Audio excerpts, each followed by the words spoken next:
Brand disclaimer. The views and opinions expressed on this platform by individuals, callers, or invited guests are their own. The information you hear does not reflect the overall views of all parties associated with the brand. We encourage everyone to research all things heard live or via archive for edification purposes. Discretion is advised. Help keep the show on the air. If you want to help, you can send me a donation through PayPal. The email is debatetalkforyou@gmail.com or through Cash App, $Sal Showtime. Thanks for your support.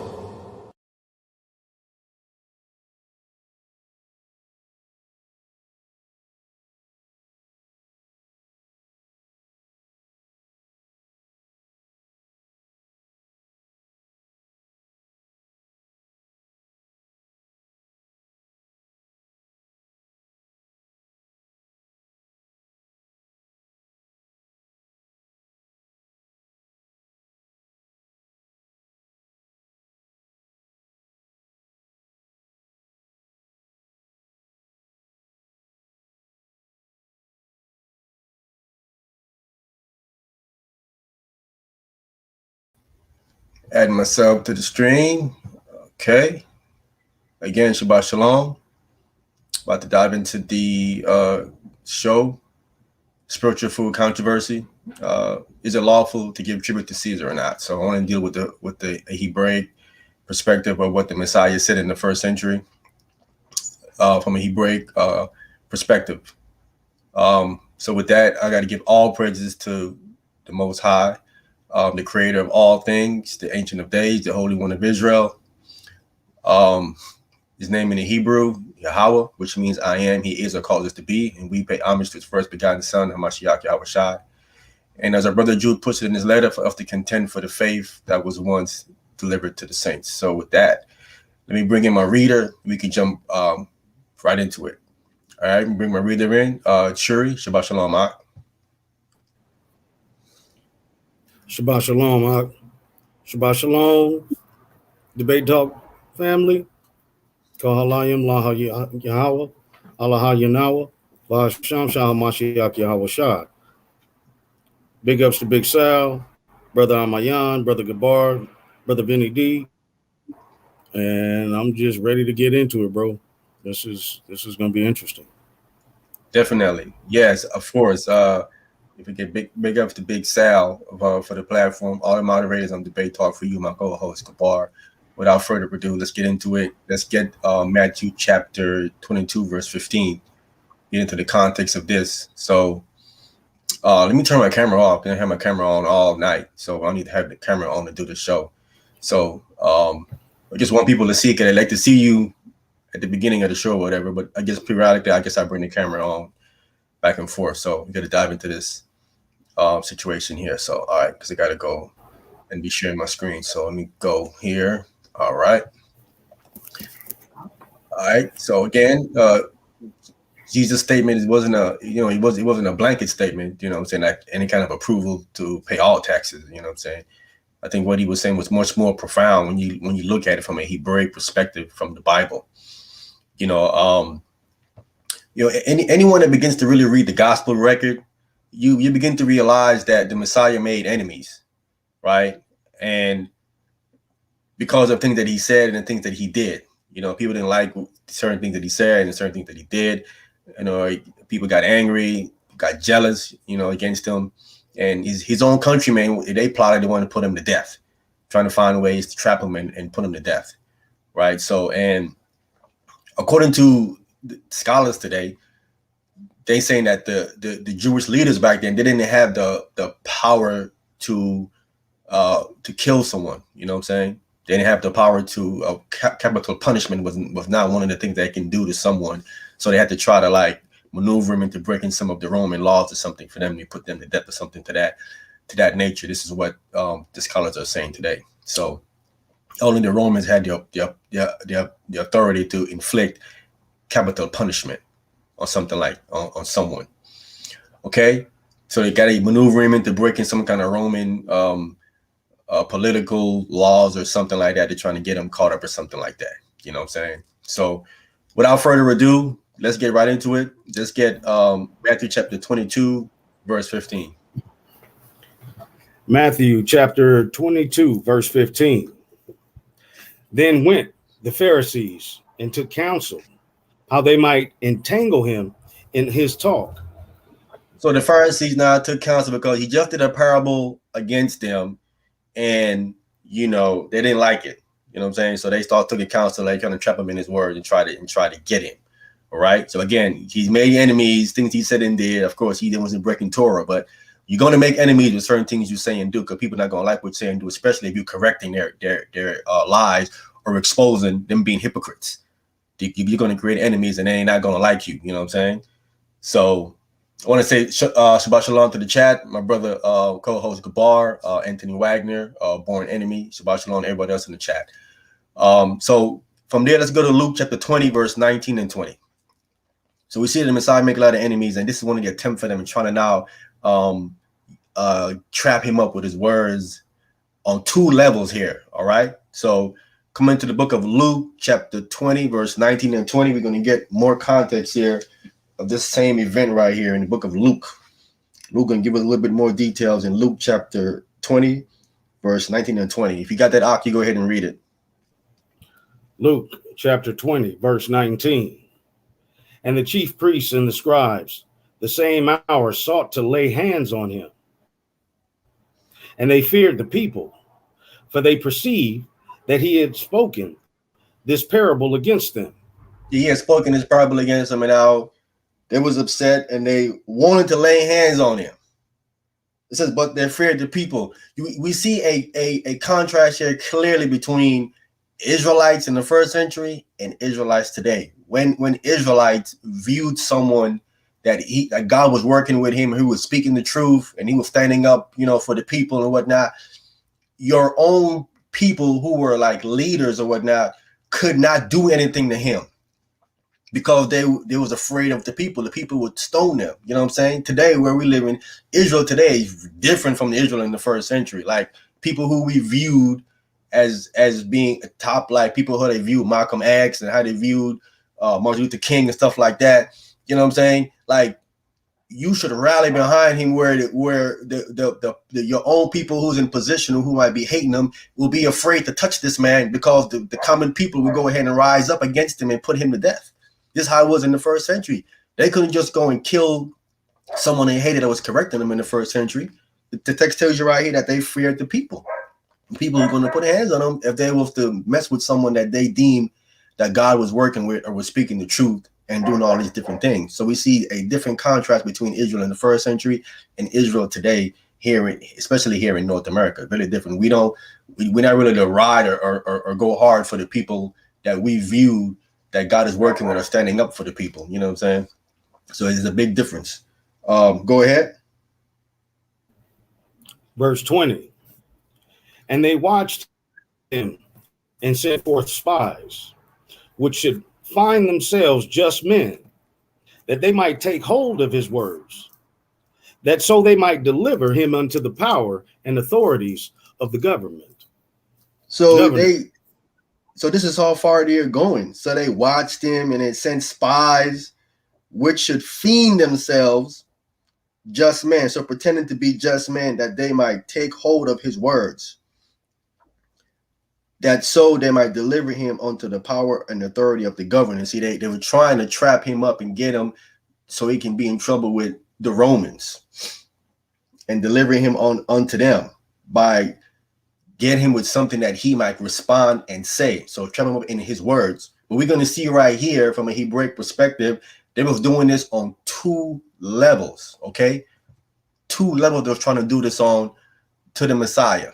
All right. Again, anyone that read the gospel, you can tell that quickly the Messiah only made enemies, and people are trying to, and the Pharisees and Sadducees were trying to come at him to get him in his words and trap him up. All right. So I want to come back now to Matthew chapter 22, verse 16. And now we're about to get into it now. All right. Now we're about to get into it. Okay. Now we're going to get into it. Is it lawful to give tribute unto Caesar or not? Giving it from a Hebraic first century Torah perspective now. Okay. So if you got Matthew 22, verse 16. You go ahead and read it. Come. Matthew 22, verse 16. And they sent out unto him their disciples with their Herodians, saying, Master, we know that thou art true, and teachest the way of God in truth. Neither canst thou for any man, for thou regardest, neither carest thou for any man, for thou regardest not the person of men. So we see here the first thing they did was they sent out their disciples, it says, with the Herodians. So the Herodians clearly here can be either servants of Herod, it can be some soldiers of Herod, or his household, okay? Because in some way or fashion kind of related to Herod. So they sent their disciples and then sent some Herodians there out to him. So we see who was present here when they came to him to ask him this question. And now they saying to him, we know that you are true and teach us the way of God in truth. And you don't care for no man, meaning you don't have respect of persons, for thou regardest not the persons of men. Okay? So now they're trying to butter him up and set him up. All right? Go ahead. Verse 17. Tell us, therefore, what thinkest thou? Is it lawful to give tribute unto Caesar or not? So the question, they're trying to trap him up with this question. And I think a lot of people don't see how deep this question is and how they're trying to trap him up, right? So the scene is he's in the public. There's a lot of people around. There is the Pharisees, disciples there, and there are Herodians there, okay? So the first thing they asked him, the first part of this question is it lawful? When you hear is it lawful, immediately that's speaking of Torah. This part of the question, it's targeting Torah. Is it lawful? Is it within the Torah? All right. That's part of the question that they're asking him. Okay. Is it lawful? Is it according to Torah?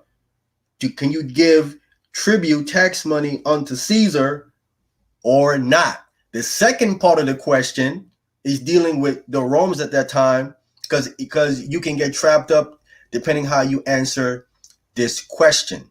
Now, all right, let's say now, for instance, right, Jesus Christ said yes. Let's say Jesus Christ said yes, okay, to the question. If Jesus Christ said yes to the question, the first thing that would happen is that you would have some of the people that rolled with him would think that he's soft.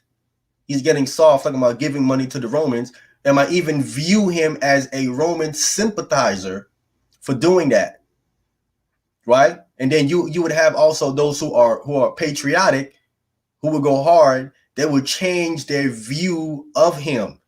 So depending how he answers the question, the people, the Pharisee students and the Pharisees and them, they can get a victory where they can tarnish his reputation with how people viewed him at this point, depending how he answered the question. So they're real crafty with the question. Okay. So you got to be careful how you answer this question here, because first part of the question is targeting the Torah. Is it according to Torah? Should we give taxes unto Caesar? So we're dealing with a real life situation here, and not fairy tales. Okay. So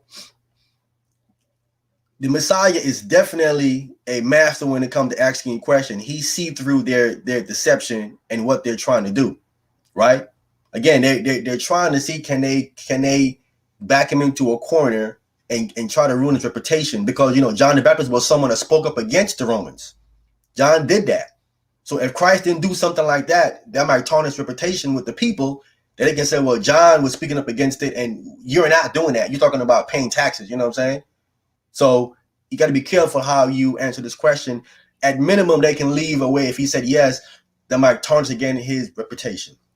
Now, let's say he said no. Let's say he just answered and tell them no. he would immediately be charged with some kind of capital crime against the emperor, right? Because at this time, Caesar is the emperor. Like you're saying not to pay taxes to the emperor, right? So he would be charged with some kind of crime, or insinuating that people should not pay taxes to the emperor. He would be arrested, right? This was part of the malicious intent with the last part of the question about should you pay taxes unto Caesar, right? So yes or no, depending how you answer, you can get yourself in trouble either with your own people and how they viewed you, or with the authority or the people that's in power. You can mess around and get arrested and even be put to death, okay? Depending on how you're answering this question, right? Now, let's say Jesus Christ didn't answer the question. Today, some people would say, I have no comment. I'm not going to comment, because people do say that sometimes. I have no comment. If Jesus Christ was to say no comment, I'm not going to comment on the question at all, the Pharisees and their students would have said, well, at least we shut him up. We asked him a question that he didn't want to answer, or worse, he couldn't answer. So at minimum, again, we at least shut him up. We put something to him that he couldn't speak on it. He got quiet. So in some shape or form, they got some kind of moral victory against him because they posed something to him that he couldn't answer. He had to say no comment, and he couldn't deal with it. All right. So these are the three scenarios here with this question. Depending how it is answered, the Messiah can get in trouble. So this is the trap of the question. The question has two levels in the trap. The trap for the people, is it lawful with Torah, or is it with the Romans to pay taxes to Caesar, where you can get in trouble with the authority that be? So you got to be careful in how you answer this question. Okay. So now I want to come back to Matthew chapter 22, verse 18. Those are the three levels there of the question that was posed and asked to him. Got many people get asked question and they don't see that it's a trap, and that's how they get caught up. All right. So Matthew chapter 22, verse 18. Matthew chapter 22, verse 18. But Jesus perceived their wickedness and said, why tempt ye me, ye hypocrites? So he said he perceived what they were trying to do. They were being wicked, and he trying to test them, and he said, you hypocrites. All right. Clearly calling them a bunch of hypocrites. Okay. Because they were saying stuff and they were clearly not keeping what they were saying. Now go ahead. 19. Show me the tribute money. And they brought unto him a penny. Now notice he said, show me the tribute money, or show me the tax money, right? So clearly, the first thing we see here, that Christ didn't have one of these with him. He didn't walk around with one of these Roman coins on him, right? This penny, this denarius, he didn't have that on him. He didn't walk around with that. But the first thing when you notice on the text, he asked them to show the tribute money to him, because he didn't have one of those with him. All right. That's the first thing you need to notice here. So Christ did not walk around with money. Christ actually practiced what he actually preached. Right. So, but they did had someone that they did receive money. So I want to touch on that real quick and briefly, that he did have money. He didn't have the money with him, but they was getting money from people when it was going around. I want to pull this real quick. Let me get this in the book of let me get St. John's. Let me get the book of St. John's. Shuri, chapter 12. St. John chapter 12. Let me get verse 4 and verse 5. St. John's chapter, hold up. Before you get St. John chapter 12 and verse 5, let me get Luke chapter 8, verse 1.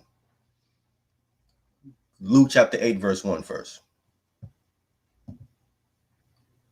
So I want to address the situation about Christ not having this money. So we're going to find out when he was going around, how the situation was, how was things being provided for them in Luke chapter 8, verse 1, down to verse 3. If you got it, you go ahead and read it out. Okay. Come on. Luke chapter 8, verse 1. And it came to pass afterward that he went throughout every city and village, preaching and showing the glad tidings of the kingdom of God. And So the we see, 12 were with him. yeah, go ahead. Sorry. So we see clearly here that what he was going around doing, he was preaching and showing the good tidings, the announcement of the kingdom of God, and he had the 12 with him. Go ahead. And certain women which had been healed of evil spirits and infirmities, Mary called Magdalene, of whom went seven devils, So we see, out of whom went seven devils. so we see here that this sister had 7 devils inside of her. That's a lot. All right. And some women today have 7 devils in them. You got to watch some of them. Not all women, but there's some of them. I mean, they're dealing with a whole lot of spirits. A whole lot of stuff is going on with them. You know what I'm saying? So yeah, cast out 7 devils out of this sister right here. Go ahead. And Jonah, the wife of Chusa, Herod's steward, and Susanna, and many others which ministered unto him of their substance. So we see that we have Mary Magdalene, we have Joanna, the wife of Chusa, Herod's steward, right? So her husband worked in Herod's office. Susanna, it says, and many others which ministered unto him of their substance. That's whatever they needed. If it was something to do with money or they needed to stay or something or whatever. So we see that you had these people here and many other people that had ministered unto him and just the disciples of them when it was going out to these villages of their substance and what they needed. So they was provided for. So they didn't need to go and have stuff with them. You know what I'm saying?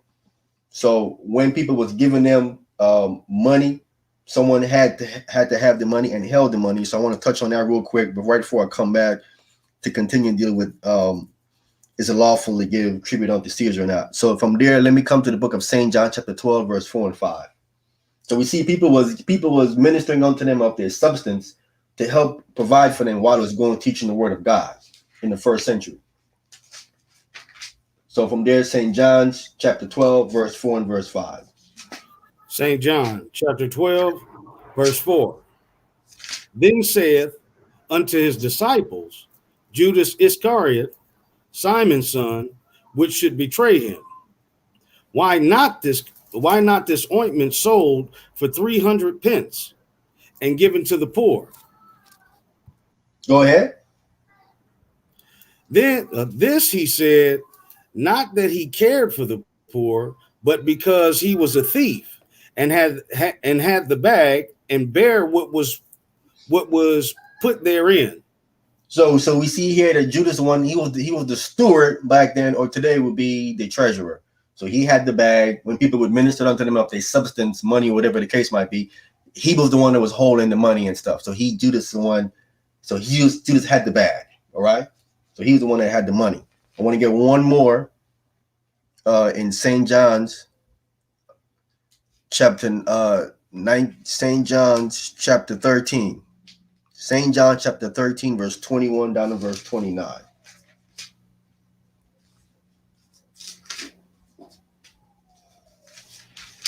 St. John's chapter 13, verse 21 down to verse 29. St. John's chapter 13, verse 21.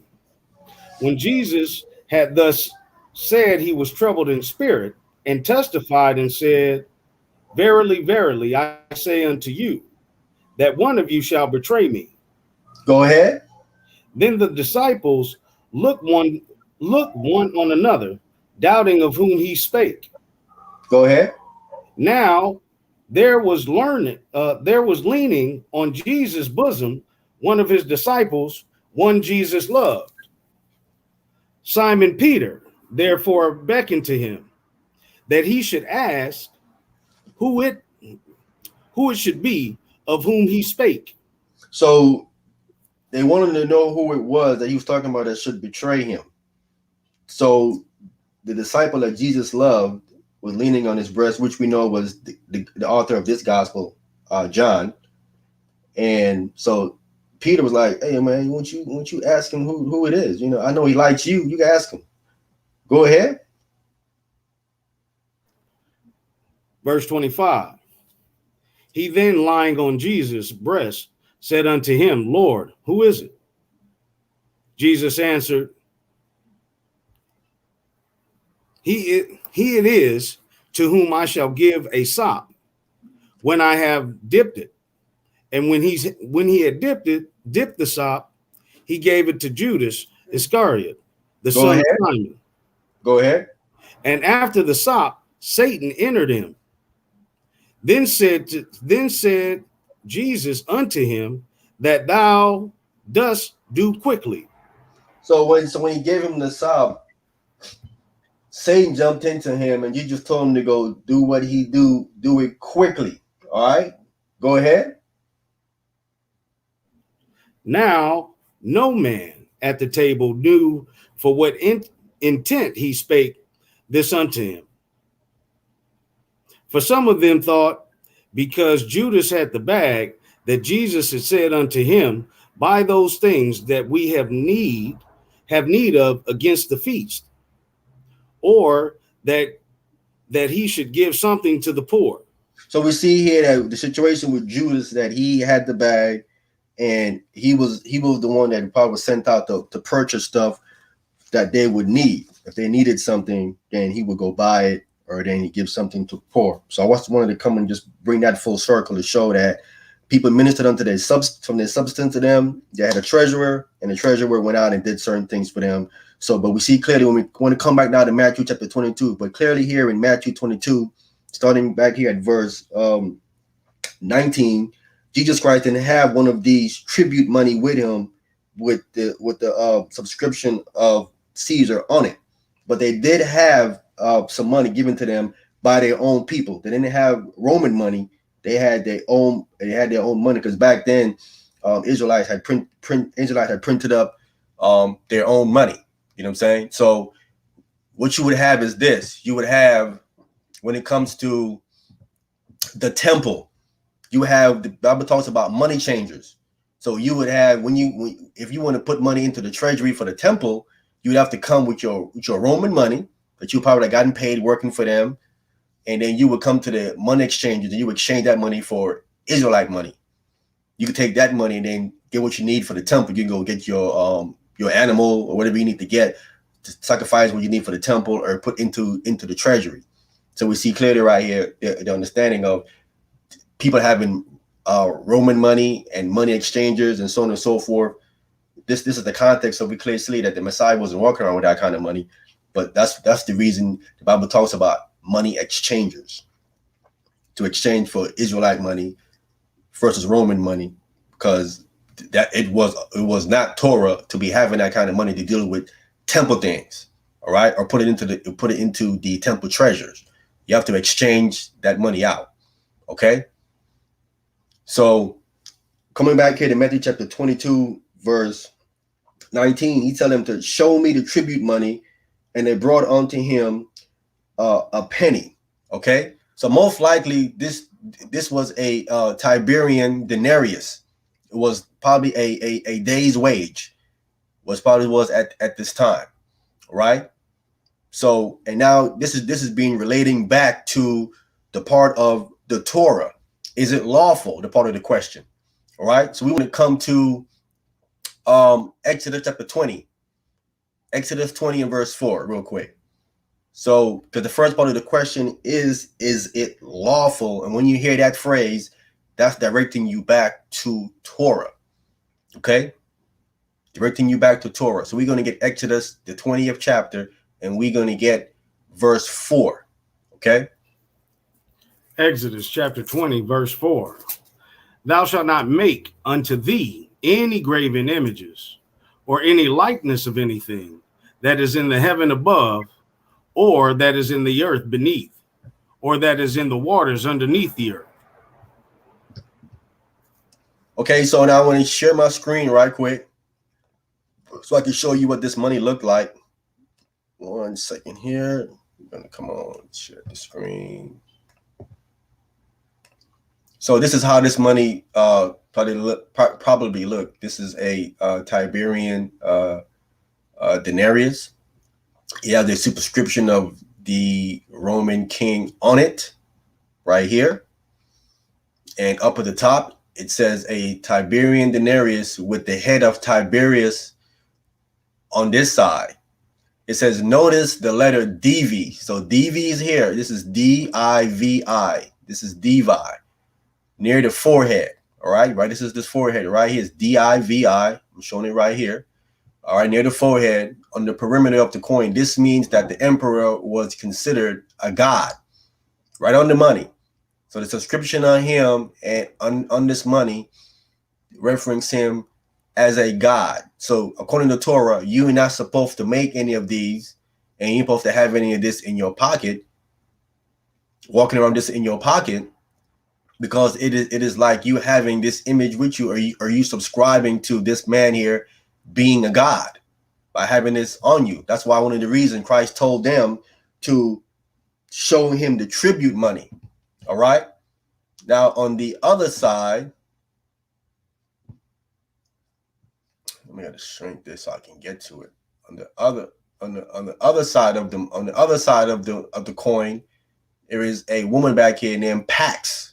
This is Pax personified, and I want to go ahead and bring this up with Pax on the back of this coin. Let me stop sharing, bring this up, and bring it over here to Pax. Come back and share it, because Pax personified, this is in the back of the money.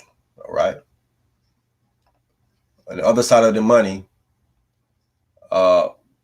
detail of Pax personified. Pax can be identified with the olive branch that she carries. She normally holds a scepter or a canopia in her hand, in her other hand. All right. Get a little bit more on Pax on the other side. Pax, Latin for peace, more commonly known in English as peace, was the Roman goddess of peace, derived and adopted from the ancient Greek equivalent, Irene. Pax was seen as the daughter of the Roman king god Jupiter and the goddess Justice. Pax had a festival held for her on January 3rd. Okay, that's all we really need on Pax. Let me come back. Stop sharing. So we see clearly here that Christ's enemies are being hypocritical because they're asking him, is it lawful? And they're the one violating Torah, having this coin with them, with this man on here talking about how he's God. All right.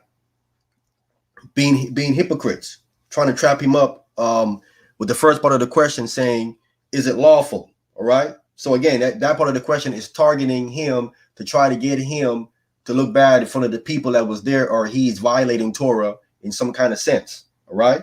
So come on back to Matthew chapter 22. And now let me get verse 20.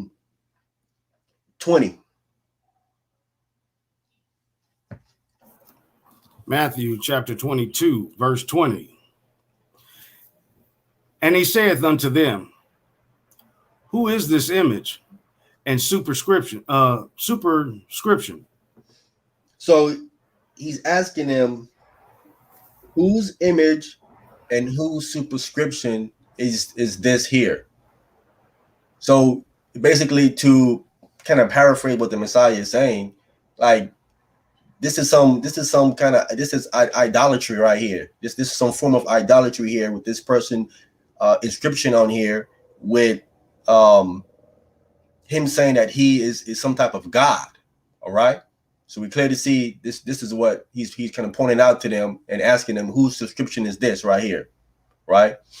So we know what the scriptures say about you having a coin of someone in there and then calling himself God. This would go back to Deuteronomy chapter 6, verse 4 and verse 5, which says, hear, O Israel, the Lord our God, the Lord is one. Right. And you shall love the Lord your God with all your heart, with all your soul, and with all your might. So you shouldn't be having no denarius coin in your pocket. You should be exchanging that for Israelite money. You get paid within the Romans, and then you should go to the money exchange, and you should be exchanging that. You shouldn't be walking around with that with you. You know what I'm saying? So they're clearly trying to come at him, and they're exposing themselves that they're walking around with this coin, this inscription on there, with this man talking about how he is God, and they're not in line with Torah. Okay? So now the Messiah is going to now have to move the discussion from that point. He can try to move it back to the Most High, right? So he's asking whose description and stuff is that on this coin. So come on back to Matthew chapter 22, and let's finish it off here in verse 21. Verse 21. They say unto him, Caesar's. Then saith he unto them, Render therefore unto Caesar the things which are Caesar's, and unto God the things that are God's. So now he's bringing it full circle here now. So he's saying, render those things what belong to Caesar, give those things to Caesar. If his face is on this coin, then give him what's his. Give him what's his. Okay, so now by him doing that, he's clearly not putting himself in any kind of trouble by answering that way, where he's not saying to not pay them their money. So he's just basically saying, render to them what belongs to them. But now you guys need to render what belongs to God. Render the things that belongs to the Most High.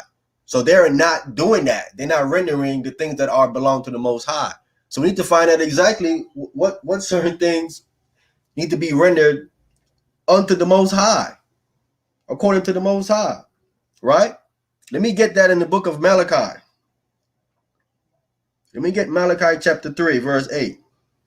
So Christ is telling them, give Caesar this money here. Render unto Caesar what's Caesar, and render unto God what's God. All right? So coming to the book of Malachi chapter 3, let's get verse 8 down to verse 10. Malachi chapter 3, verse 8. Will a man rob God? Will a man rob the Most High? Is the question the Most High is asking. Go ahead. Yet ye have robbed me. But ye say, wherein have we robbed thee? In tithes and offerings. You have robbed me in tithes and offering, he's telling them. Go ahead.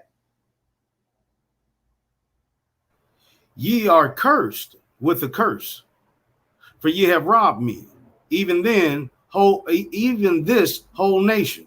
Even this entire nation, they have robbed the Most High of tithes and offering. They were not bringing the tithes and the offering to the Most High. So render the Most High of the Most High. The Most High needs tithes and offering. The tithes go into the Levites for them to go ahead and take care of their families and take care of the stuff that's needed for the temple, for it to continue.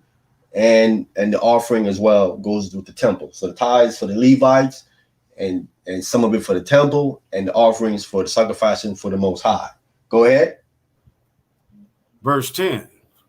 Bring ye all the tithes into the storehouse, that there may be meat in mine house, and prove me now herewith, saith the Lord of hosts, if I will not open you the windows of heaven and pour you out a blessing, that there shall not be room enough to receive it. So bring the tithes into the storehouse, which is the Most High's temple, that there may be meat in my house. Meat is speaking of a prey, is speaking about the animal sacrifices here. Clearly, Most High won't sacrifices in his house. All right, that there may be meat, it says, in my house, and prove me now wherewith saith the Lord of hosts, if I will not open the windows of heaven and pour you out a blessing that you are not even able to enough to receive it. So we say, so these are the things that need to be rendered unto the Most High. Not the only things, but these are some of the things that need to be rendered unto the Most High. Tithes and offering need to be rendered unto the Most High. And as I brought out with Deuteronomy 6:4, supposed to love the Lord your God with all your heart, with all your soul, with all your mind. So these hypocrites coming on to Christ, they were clearly with not doing some of these things here by rendering to God what's the Most High's, what His, but rendering unto Caesar what is Caesar. So getting back into the context, we see clearly here the way that the Messiah answered the question was clearing him from him looking like he's weak, that he's some kind of Roman sympathizing with the Romans, or that he's not speaking up against the Romans. So that part of the little trap that was trying to get him, that part of it didn't work at all. And the second part of the question is to give tribute unto Caesar.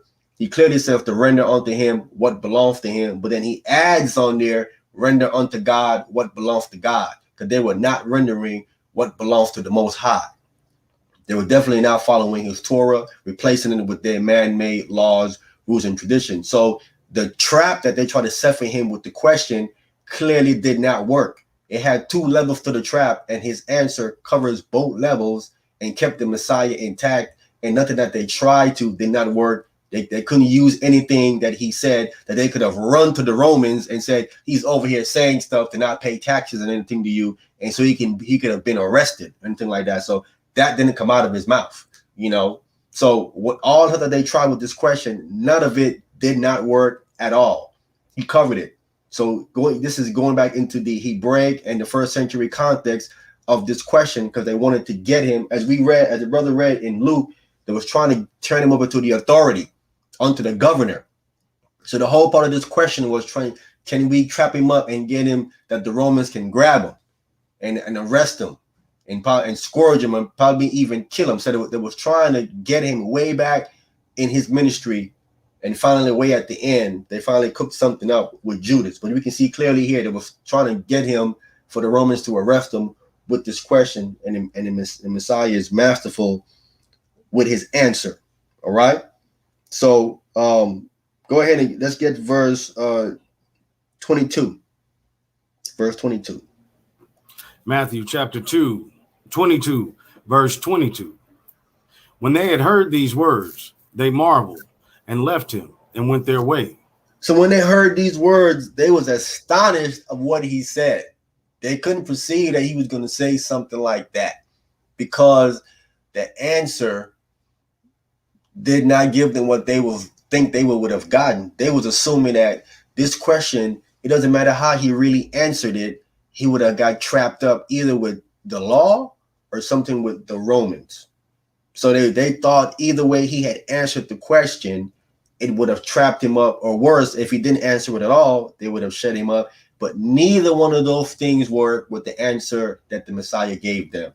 He gave an answer, so they couldn't say they shut him up, and the answer touched on the law, and at the same time, it covered the situation with the Romans as well.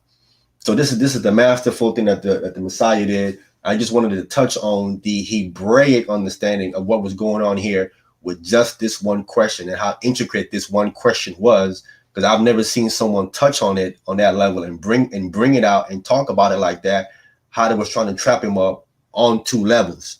So from there, the Messiah speaks on taxes in another verses as well.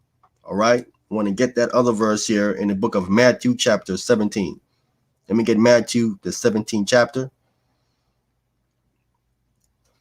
Matthew chapter 17, and let me get verse 24 down to verse 27. He briefly touched on this as well.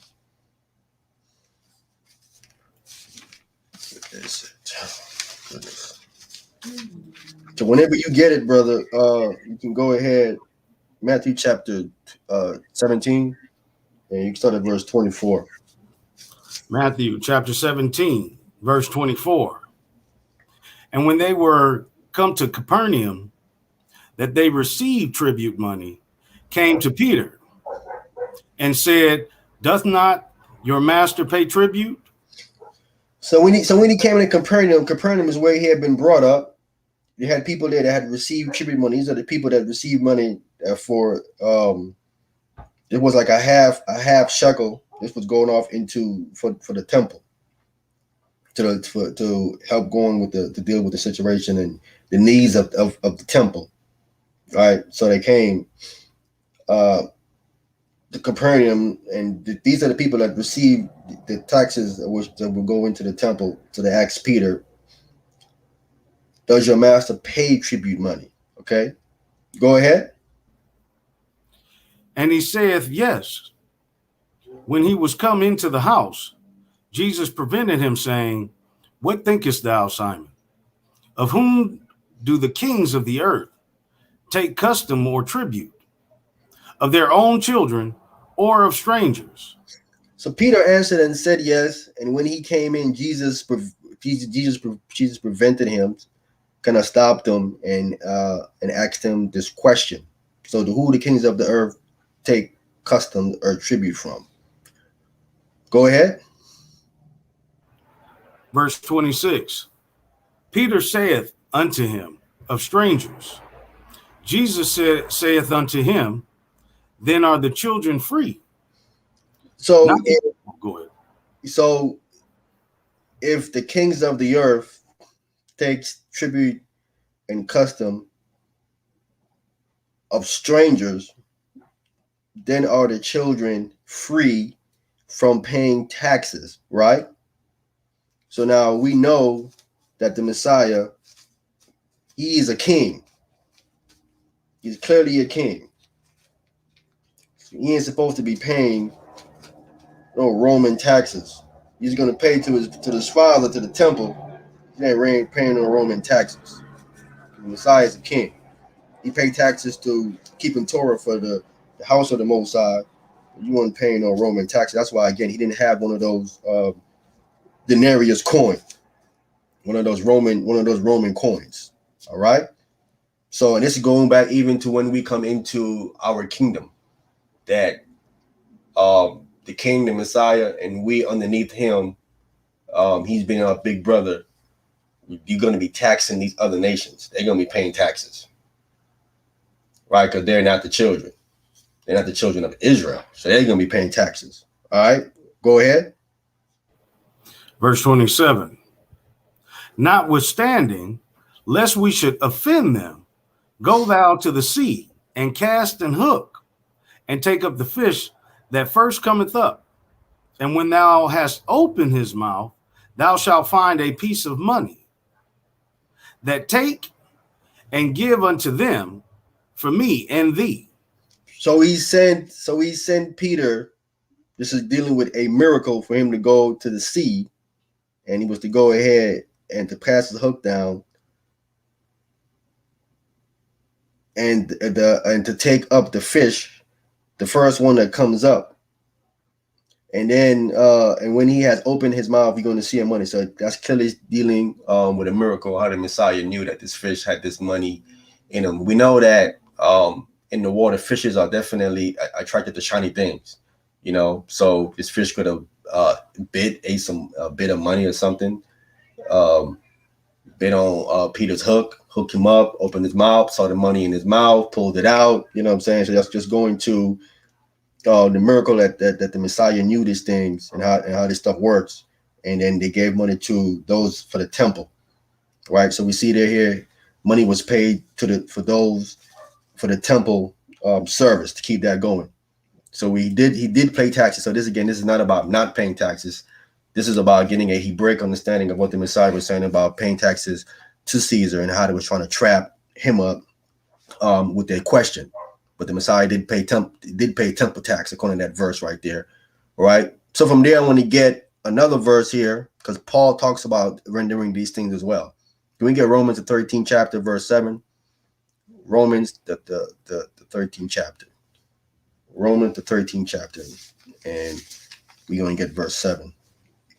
And then we'll put the link in the chat for anybody that want to come on, because I can't see what's going on.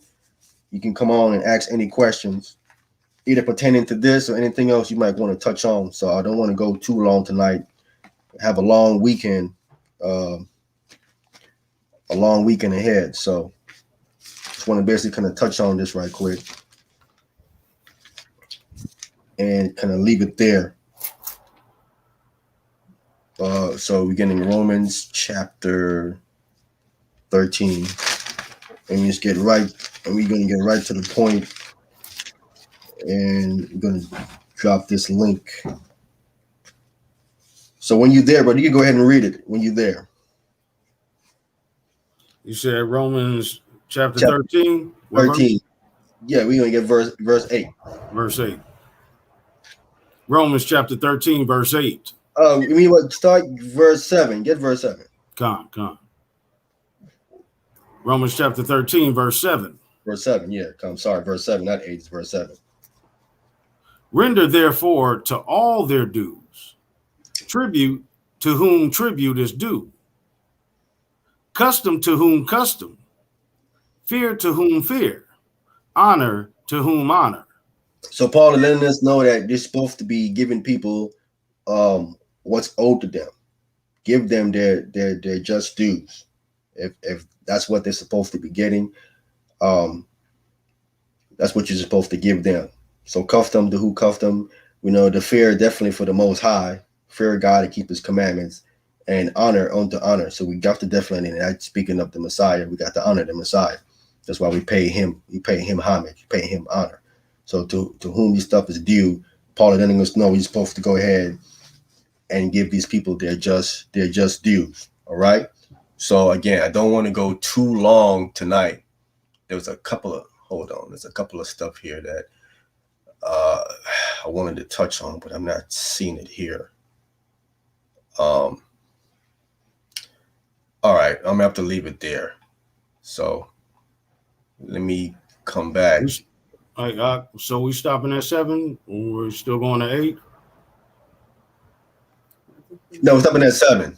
Okay, come. I'm stopping at 7 right quick. There's a couple of stuff in there that let me put the link in the chat. So we have it here.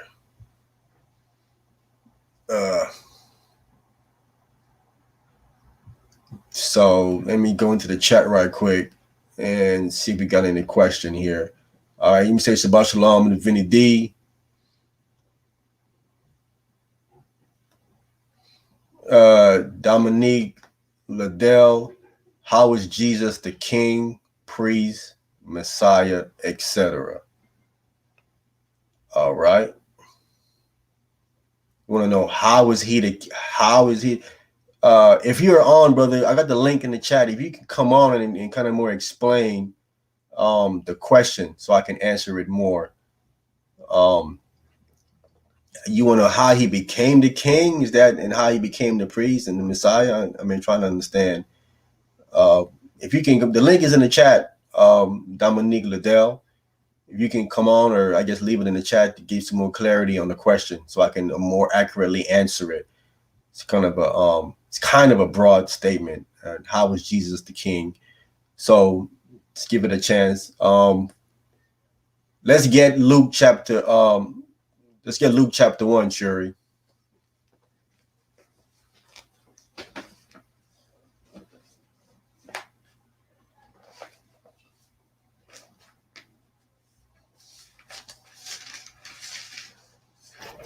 Come.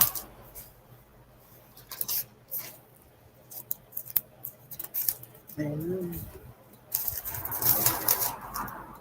start at verse 26. Luke chapter 1, starting at verse 26. Luke chapter 1, verse 26. And in the 6th month and in the 6th month, the angel Gabriel was sent from God unto a city of Galilee named Nazareth. Okay, so in the 6th Hebrew month, Gabriel was sent from the Most High unto a city called Galilee,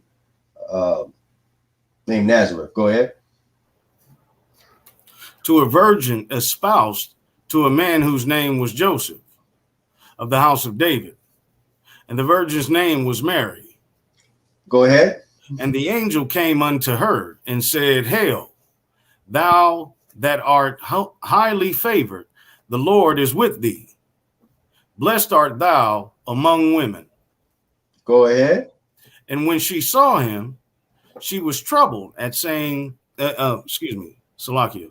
She was troubled at his saying, and cast in her mind what manner of salutation this should be. So yeah, salutation, the greeting. She wanted to matter what kind of greeting, you know what I'm saying, this is. So we see clearly that the angel Gabriel here was in human form. He was not in his angelic form. He was in his human form. You know, she's trying to think about how is he referencing to her like that. Go ahead. And when she saw, Salakia. And the angel said unto her, fear not, Mary, for thou hast found favor with God. Go ahead. And behold, thou shalt conceive in thy womb, and bring forth a son, and shall call his name Jesus. You shall call his name Yahweh Shai or Yeshua. Go ahead. He shall be great, and shall be called the Son of the Highest. And the Lord God shall give unto him the throne of his father David. So that's how.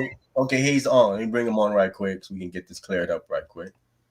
All right. Shabbat Shalom, brother. You know, according to the platform, there is no foul talking, no name calling, no, keep everything professional, keep everything respectful. All right. So Dominique Liddell, go ahead, brother. Shalom, how you doing? All right. Shalom, brother. Yeah, I just had a question about JC. I just wanted to know how is he the priest, the king, Messiah, an angel? I just wanted to know. The word, the Holy Ghost. I don't know if you read just now, if you just saw what we just read just now in the book of Luke, where the angel Gabriel told Mary that God is going to give unto him the throne of his father David. So that's how he became king. God gave the throne unto him. The throne of David, God gave it to him according to the angel Gabriel. And that comes straight from the Most High. So he's relaying a message from the Most High to Mary that God is going to give him the throne of David. So that's how he's king, right? The next question you have is how is he a priest? Is the next question. Okay. We can go to the book of Psalms 110. This is how he's a priest. Can we get Psalms 110, Shuri? Just get Psalms 110. This is speaking of the Messiah. And we can get the verses in the New Testament too as well. That talks about him being priest. So when he comes back, he's going to come into his full priestly order. God.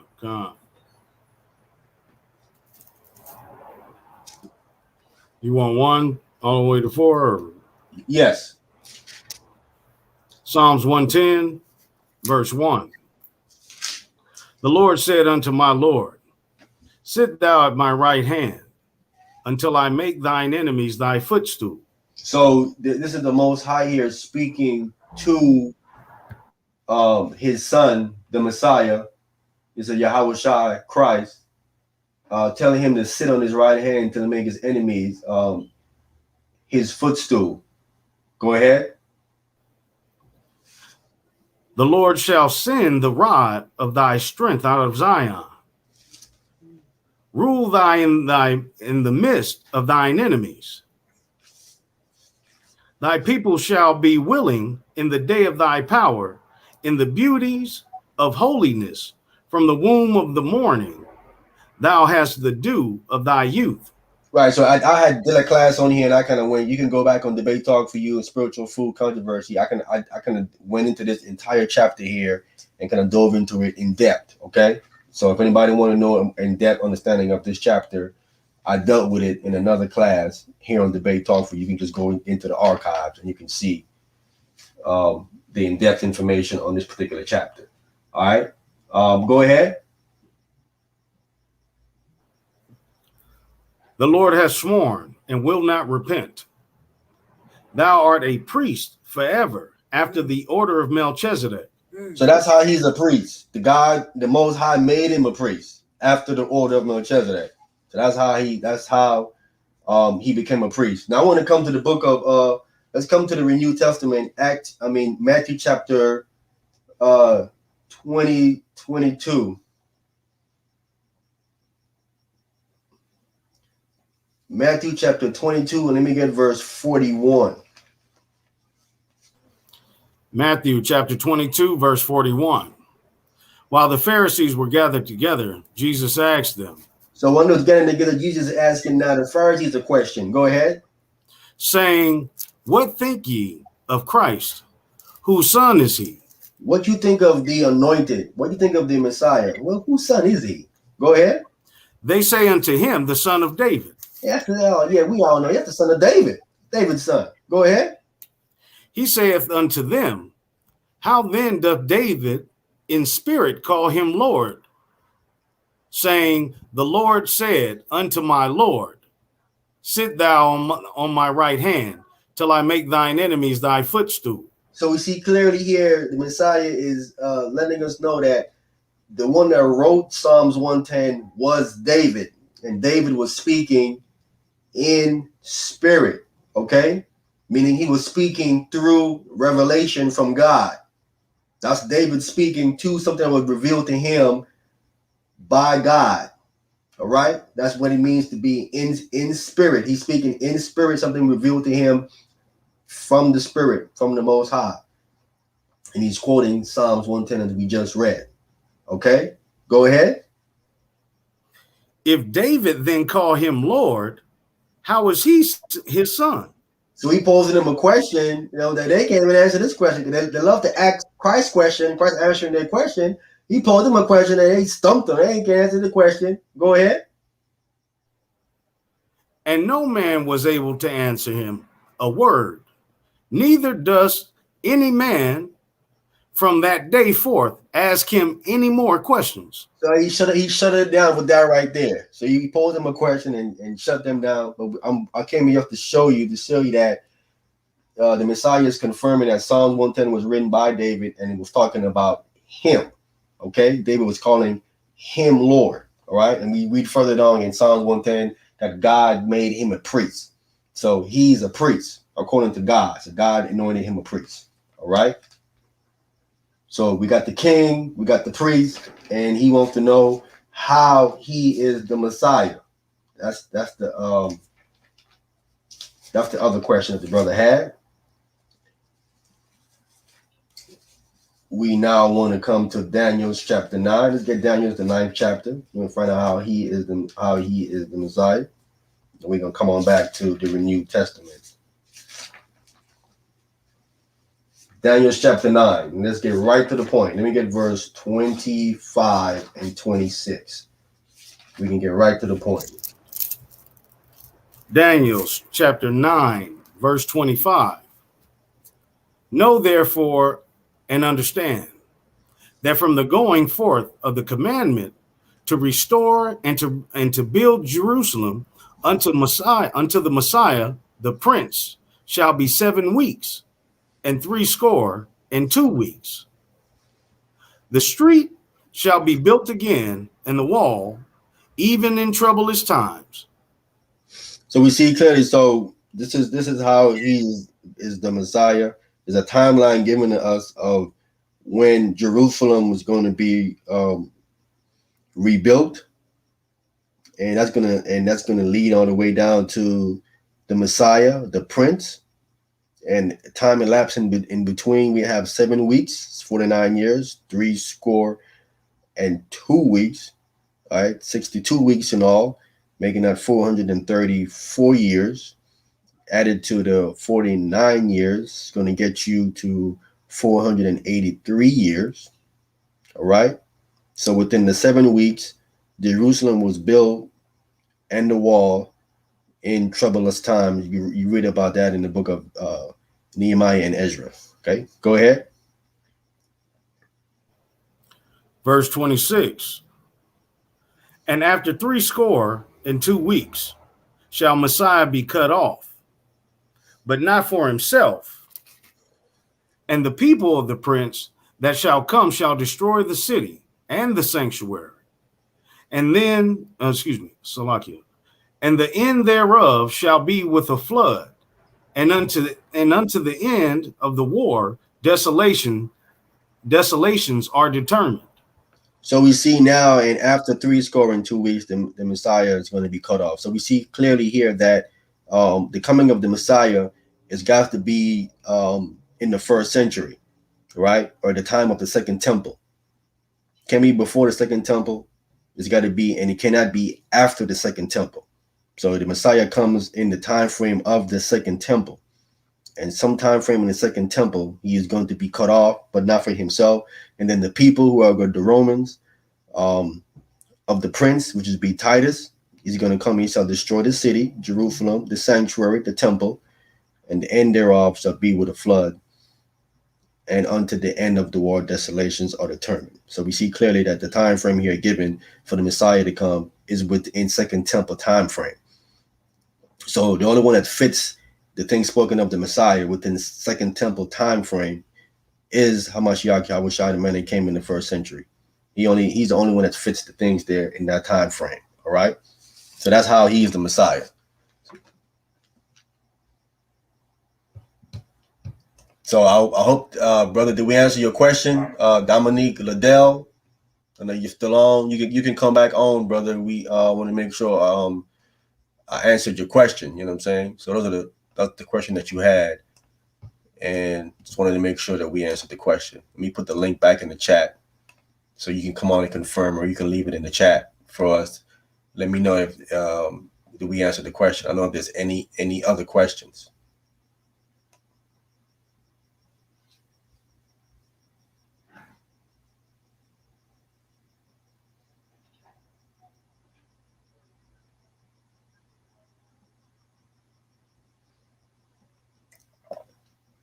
Let me go to the chat. Any other questions? All right, Tone 76 had a question. He didn't catch all of what was said. But what exactly is your position on the topic? I don't know what topic you're referring to, Tone. Also, you said John was the disciple that Jesus loved. How did you come to that conclusion? So first thing I want, Dominique Liddell, I want to just make sure that did we answer your question, brother? I just want to make sure before we move on right quick. Was your question answered, or did we leave something off? Did we leave something out? If you're still on, if not, we're gonna go ahead and move on to Tone 76 question that he has.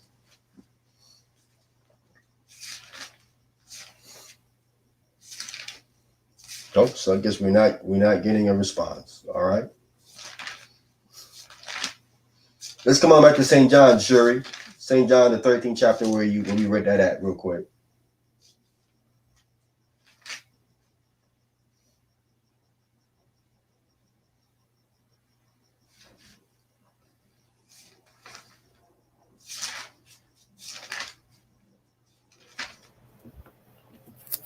John. What'd you say that chapter was, Rock? St. John chapter 13. Oh, okay, I was right. Okay, come on. And let's get verse 23. St. John chapter 13, verse 23. Now there was leaning on Jesus's bosom one of his disciples whom Jesus loved. So the question from Tone is, the second part of the question is, I said that the disciple that Jesus loved was John. And how do I come to that conclusion, this question? Okay. Now he's saying the topic of your subject tonight, about should we pay taxes? Is it lawful to pay taxes to Caesar or not? What's my take on that? Yeah, you have to pay some. It isn't a blanket statement like I was saying to pay all taxes, but you definitely got to render something. Christ has rendered to Caesar what is Caesar. So there's certain things that Caesar can be equated to something. This government today. You know what I'm saying? So we do have some money, but it doesn't say that the person on the money is God. It does us in God. We trust in this money. So, and the way it's set up today, they take their taxes out and even give it to you in your paycheck. They'll take it. You know what I'm saying? You don't even have an option to say that you're going to. They'll take it from you immediately. And if you don't file for something, they'll keep it. You don't file for it, keep that. So it isn't you don't really have an option to pay some taxes. They'll take it out of your check. when you buy things, you tax automatically. So so certain things they just take from you, and certain things you have an option to pay. You know what I'm saying? So that's my take on that. And going back to the second part of the question, how do I know? So we just read here that St. John chapter 13, verse 23, the disciple that leaned on his bosom that he loved. From there, Shuri come to chapter 21, St. John chapter 21, verse 20. St. John chapter 20, chapter 21, and we're going to get verse, start at verse, first, we're going to start at verse 20, verse 20. St. John chapter 21, verse 20.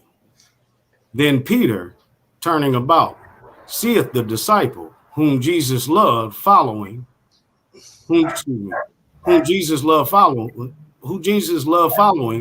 which also leaned on his breast at supper, and said, Lord, which is he that betrayeth thee? So this is going back to what we just read, all right? We just read that in St. John chapter 13, verse 23. He said, Peter here says he see this disciple following that Jesus Christ loved. And he goes back to the 13th chapter, says, who leaned on his breast at supper, that was supper in the 13th chapter, and said, Lord, which is he that betrayeth thee, that asked him that, right? Go ahead. Peter, seeing him, saith to Jesus, Lord, what shall this man do? So Peter, seeing him, asking Jesus, well, what shall this man do? This is the one that he loved. What is he going to do? Go ahead. Jesus saith unto him, if I will that he tarry till I come, what is that to thee? Follow thou me. So what is that to you, if I will that he was to just wait for a minute until I come? Follow me. Yeah, what is that to you? Follow me. Go ahead. Then with this saying abroad among the brethren, that the disciple should not die. Yet Jesus said unto him, he shall not die. But if I will that he tarry till I come, what is that to thee? So this statement went abroad to the brethren that disciple should not die. Yet Jesus said not unto him, he shall not die. Jesus didn't Christ didn't say that this man was not going to die. He just basically said, what if I will that he tarry till I come? What is that to thee? All right, go ahead. Verse 24. This is the disciple which testifieth of these things and wrote these things. And we know that his testimony is true. So this is the disciple which testify of these things. We reading it and wrote these things. He's writing it. He's the one that's writing this whole thing that's going on. And we know that his testimony is true. So he wrote the thing that we are reading, this disciple that Christ loved wrote these things, it says right here. Who wrote these things we're reading right here? John wrote these things that we're reading right here. The Apostle John wrote this thing we're reading right here. So he's the one that leaned on his breast. He's the one that Jesus Christ loved. From the text right here. This is how you know, because it's telling you he's the one that testified these things, and he's the one that wrote these things, and we know that his testimony is true. Okay? Go ahead. Verse 25. And there are also many other things which Jesus did, the which, if they should be written, everyone, I suppose that even the world itself could not contain the books that should be written. Amen. All right. So that's my answer to your question, Tone. That St. John, because it says that he want to testify, he want to wrote these things. We reading what he wrote here. Okay. And we know according to his gospel records, certain things he write, only he has records of that. especially when Jesus went to go get judged by the Pharisees in the Pharisees school or temple, wherever it was. He's the only one that records that situation there because he had access to that. John only had access to that, so he's the only gospel author that records them bringing them false witness against them. So yeah. All right, Tone says yes, sir. Okay, got it. Let me see if there's any other question. The link is in the chat. Anybody got anything else they want to talk about? Any other questions? Gonna make it a short night. We got a long weekend. Unless if there's any other questions, we can definitely touch on them quickly. If not, it's not a problem.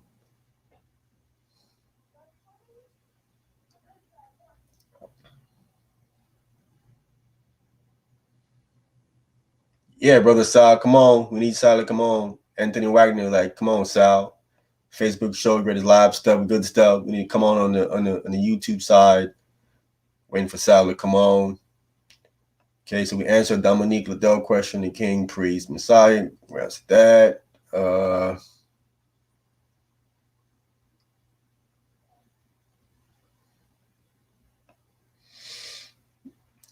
We barely us. Let's see here.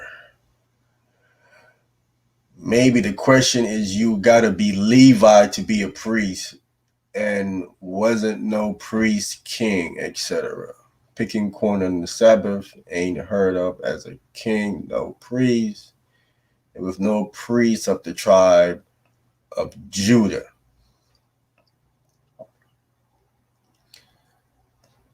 She said there was no priest of the tribe of Judah. That would clearly be incorrect. The text tells us that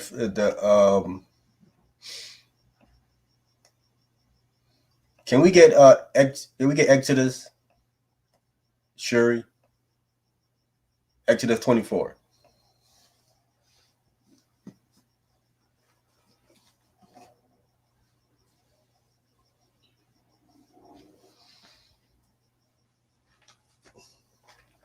God.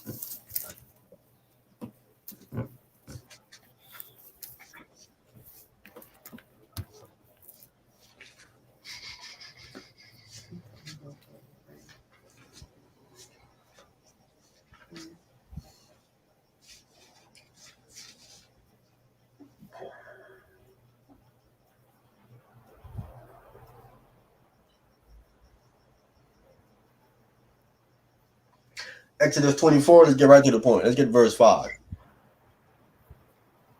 Exodus chapter 24, verse 5. And he sent young men of the children of Israel, which offered burnt offerings and sacrificed peace offerings of oxen unto the Lord. So Moses sent young men of the children of Israel, which offered burnt offerings and sacrificed peace offering and oxen unto the Lord. At this time right here, Levites was not the priest. We see here these young men here are doing priestly duties. These were the priests. According to the Bible, the firstborn were priests of the Most High. Let's just start there first of all. And then let me get Exodus chapter 19, verse 6, verse 5 and 6.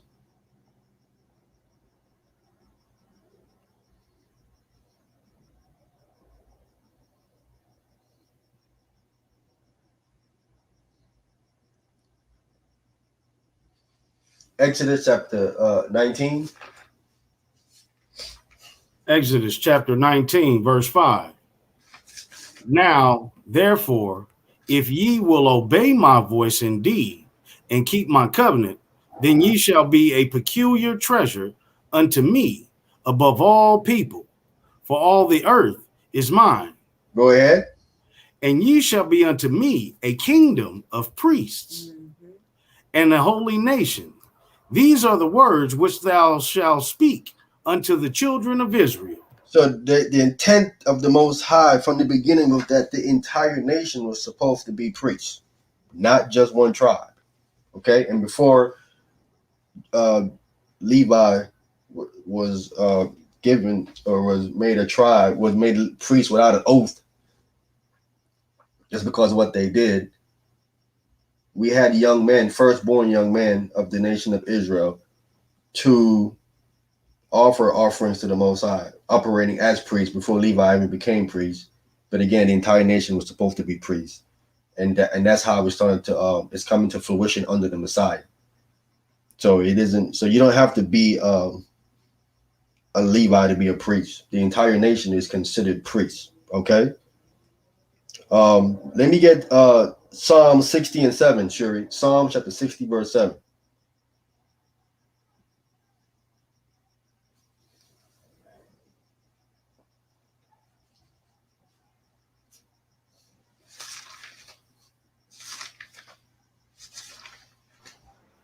Psalms chapter 60, verse 7.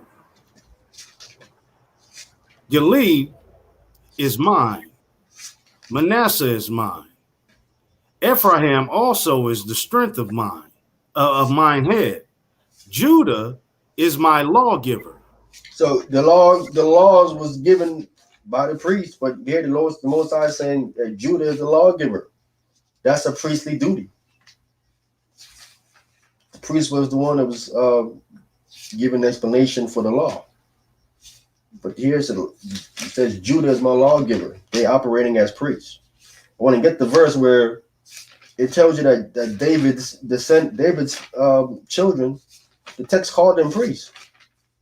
One second, let me grab the verse. It tells you that David's children, David's descendants, and the kings, they were priests.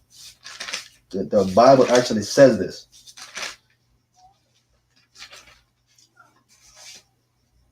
So let me try to find that verse right quick. Hey, Shuri, can you see if there's any other question in the chat? When I'm trying to find this verse right quick, that the David's descendants were priests. This is might be an issue to find. It's been a while since I pulled this verse up. This is an old verse. All the way back. No, just Brother Tone. What's the question, brother Tone? Last week we spoke about Matthew chapter 14, 15. One thing I forgot to mention was the gates of the city closing at a particular time.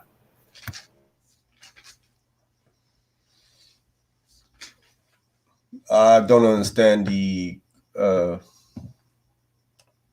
You can come on, Tone, because I'm not understanding. We know that I think if you're referencing back to Ezra, you know, it's closed when so I'm putting the link back in the chat. You can come on, Tone. You can explain your question more, because the gate was closed when the sun went down, according to what I remembered in the book of Ezra, and that was speaking of the Shabbat. The Shabbat was coming in and getting dark, and they closed the gate that particular time. So the link is in the chat, Tone. You come on and explain the question more so I can understand. Because when we're reading in Matthew the 14th chapter, I mean, I clearly showed from Luke chapter 7, Luke chapter, I think it was 8 or 9 when we pulled it, that the word there, speaking of the same event, was speaking of the decline. The decline was the decline, it says. And that's spirit is speaking of the sun. Once it reaches pinnacle in the sky, it starts to decline and come down. So that's clearly targeting that it was right after 12 noon and not 3 or 4 p.m. That wouldn't be the decline of the sun. The sun starts to decline right after 12 noon. So I understand that comment there. You can come on and explain further, Tone. I'm not quite understanding about the gate being closed. What scripture you're referring to with that? So we can get some clarity on that.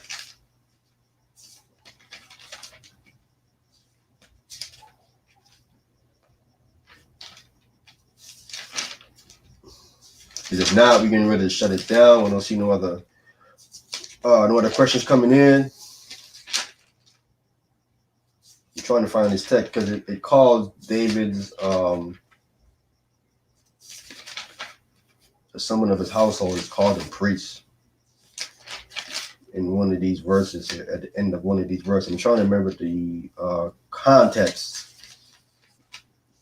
of how it said it, so I can probably just punch it up. But they were definitely called priests. And we know David wrote an ephod as well. You know, David had an ephod. He had some priestly garments on when he came through. Shuri, can we get 2 Samuel chapter 6?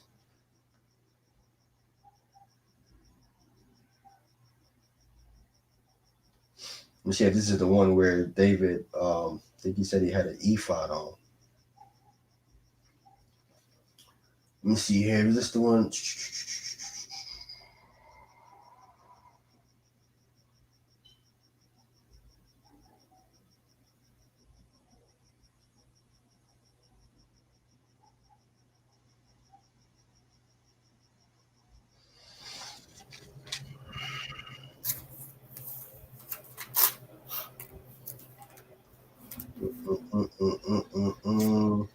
Well, I've seen that one. Hold on.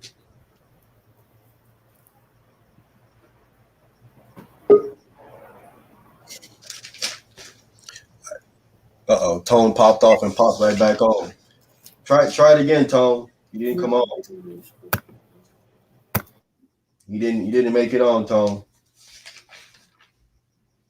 He's coming on. Right. Shabbat Shalom. What's going on, brothers? What's going on, Shuri? What's going on, Ahmayan? Right. Man, how you brothers doing tonight, man? Everything well? God, all praises. Right. How you doing, brother? Well, I'm well. Man, so I'm not gonna hold you brothers up too long, but it was something about the gates, man. It just hit me about the gates. Not sure how to formulate the question. I got to go back and re-examine the video that the dialogue we had. But it was something about the gates being closed at a particular time and how Christ didn't, or they wasn't really concerned. You know what I mean?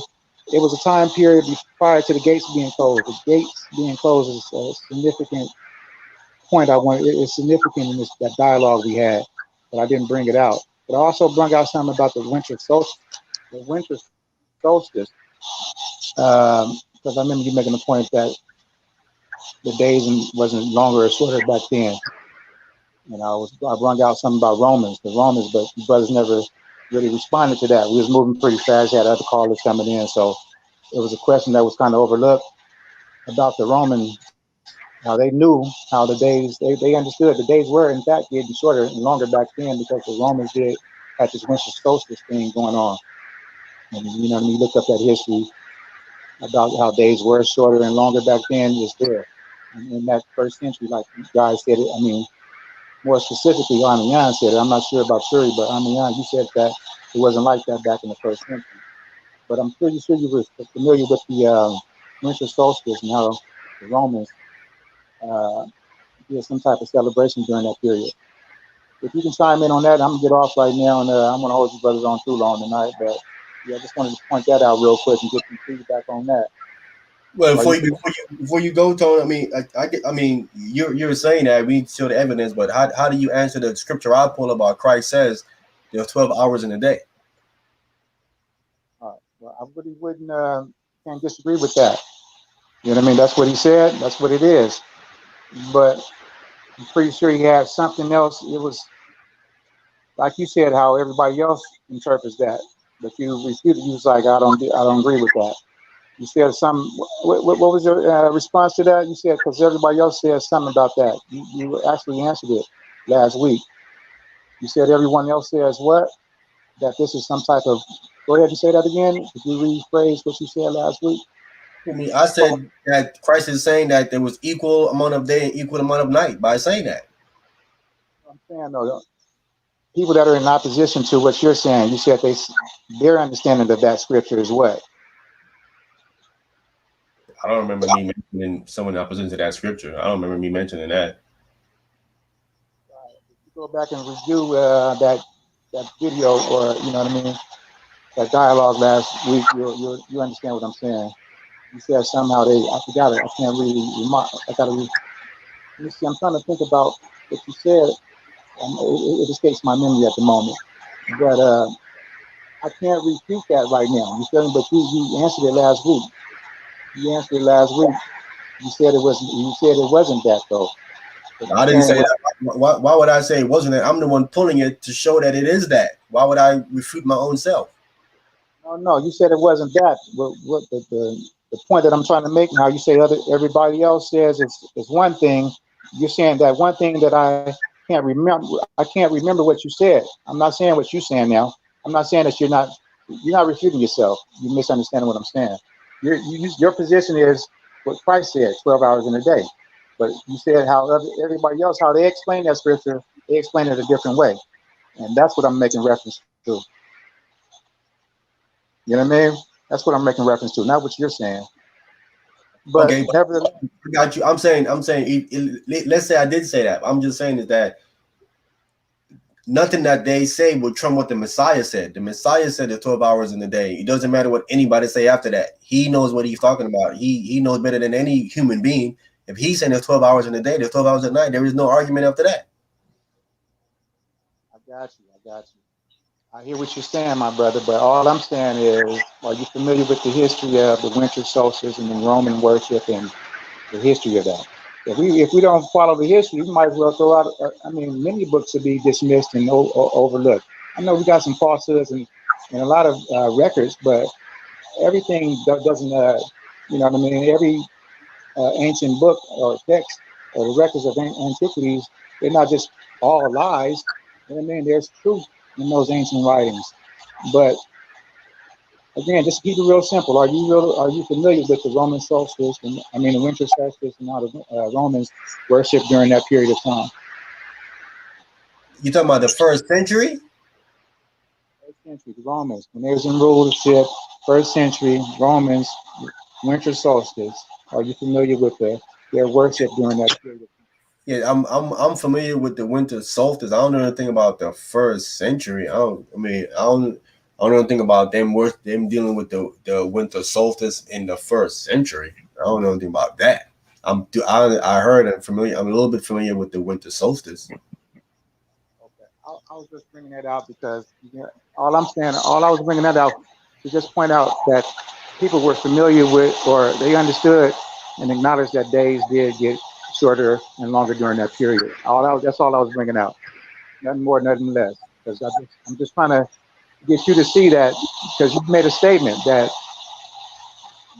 back then the days wasn't getting longer and shorter. And I feel like you're in error with that. That's all I'm saying.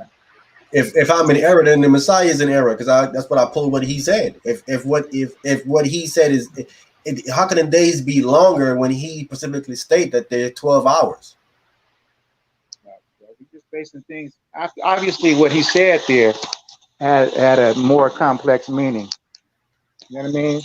But the scriptures are. How does it have more? I mean, you have to pull a verse. You have to pull a verse to say that it's more complex meaning. That you just can't say that it is. I mean, he clearly pinpoint said that it's 12 hours. All I'm saying is it has to be. I mean, the scriptures are not as cut and dry as one may think that they are. You know what I mean? The scriptures are not like that. I'm pretty sure you can agree with that or attest to that. But present day, like I said last week, we have evidence how days are longer and shorter depending on the season. That's the only evidence I can provide at this moment. I mean, along with records that you said man has, you know what I mean? You ain't dealing with man. That's why I just go through evidence that we can view and observe ourselves. By just observing when winter and summer comes, we know the days get shorter and longer. So you're saying that it didn't happen like that back in antiquities. And the evidence that you have is just basically, I'm not sure what the evidence you can provide. I mean, I guess you're going with what Christ said, and I'm saying that's open to more than one interpretation. You're saying that it's cut and dry, and it's not. But I think there's room for, I don't know. I think you can interpret that another way. I think, you know what I mean? I think you can interpret that a different way. But at this moment, I don't know how to interpret that. But I'm gonna have to go back and review what you said last week, because you know what they said because you brought it up. I'm not sure why it's escaping your memory, because you know what people say about that text. You know how other people interpret that text, because you brought it up last week. So I'm not quite sure why you can't remember, because it was your words. You understand what people talk about. You understand the interpretations of others. You understand what people talk about. So I'm not quite sure why you can't bring it out tonight and just remind me and the audience. You feel me? Because I'm pretty sure you understand the other interpretations. But Twan, what I'm saying to you, it doesn't matter what anybody else is saying. They don't trump what the Messiah is saying. I hear what you're saying, but your interpretation could be off. I'm not interpreting nothing. I'm just reading. He said there's 12 hours in a day. How am I interpreting that? I'm just reading what he says. No, the language. You feel me? Like, I know you read it as if it's just cut and dry. You could have meant something else. It could have had a deeper some other meaning to it. It could have. You have to prove that though. To you saying it, but you're not proving it. No, I said it could have, right? Okay, that's speculation. I'm not definitively saying that it has. All I'm going with is present day. Evidence I'm providing to you and myself and everybody that's listening is present day. Wintertime, shorter days, right? We can't refute that. That's what we got evidence here. I'm not trying to. Because you have that because he's adjusting the time. Okay, I got you. So can you provide us with evidence? And you want everyone else that you speak to provide evidence. Can you provide evidence? I mean, we already know the Messiah and Christ. You want me to provide evidence that in where we are in North America that they adjust the time? Because I can Google it, daylight savings times for you that they adjusted it. I can Google that for you and share the screen and show you that they do that in where we are. Okay, you said he as in a man, not Christ and the Most High. So I misunderstood you. You just said he. I didn't know who you was talking about. You talking about man has adjusted time, correct? That's what I'm saying. Yeah, because that's what you're basing it on today. You saying that how it's days are longer and shorter, and I'm saying because man is adjusting the time. If we just didn't have a clock period, are you saying that the days wouldn't be longer? If we didn't have a clock period. If we don't even look at the clock, I'm talking about during summer and winter, the days wouldn't be longer and shorter without even looking at the clock. You're talking about that. That's why I said it will depend on your location on the earth, where you are. I said where Christ was, which I showed was the center of the earth, it would be equal there. But if you're not in the center, then there would be an adjustment made. Well, actually, last week you said think. I told you. I actually quoted you. I rephrased what you said. You said I think. Right? You go back and watch the tape or listen to the tape. What? You think something. You saying I think. You didn't know. I had to put emphasis on that. You think. You wasn't for sure. You wasn't certain that what you were saying about time being extended. He wasn't sure. He wasn't certain, because he went on to say something about how if they didn't get the time. If it did, he said something like if it did extend, it didn't extend no 3 hours. He said something like it extended 1 hour. Right. So you yourself said it extended 1 hour. So that would be 13 hours according to you. No, I didn't say. I said that's why you if the situation, and that's why I'm doing what you're saying. I got you. I'm just reiterating what you're saying, so we can just be on one accord. All I'm saying is, on my behalf, okay. Just back to the question I just posed. If we just omit the clock, we ain't looking at no clock. You're saying in the Middle East, if they didn't have a clock, the days wouldn't be shorter and the days wouldn't be longer during the winter and the summer, correct? Yeah, in Israel. Right. Okay. So that's something that I would have to look up, correct? That's something I would have to look up. You know what I mean? Because you're saying definitively it ain't like that. in Israel. In the Middle East, it ain't happening. Days is not longer during the summer, and days are not during the winter in Israel. Actually, not even back in the antiquity. You're talking about present day as well, correct? I'm talking about in Christ's time, it was equal. Okay. I told you today, man is a great blood.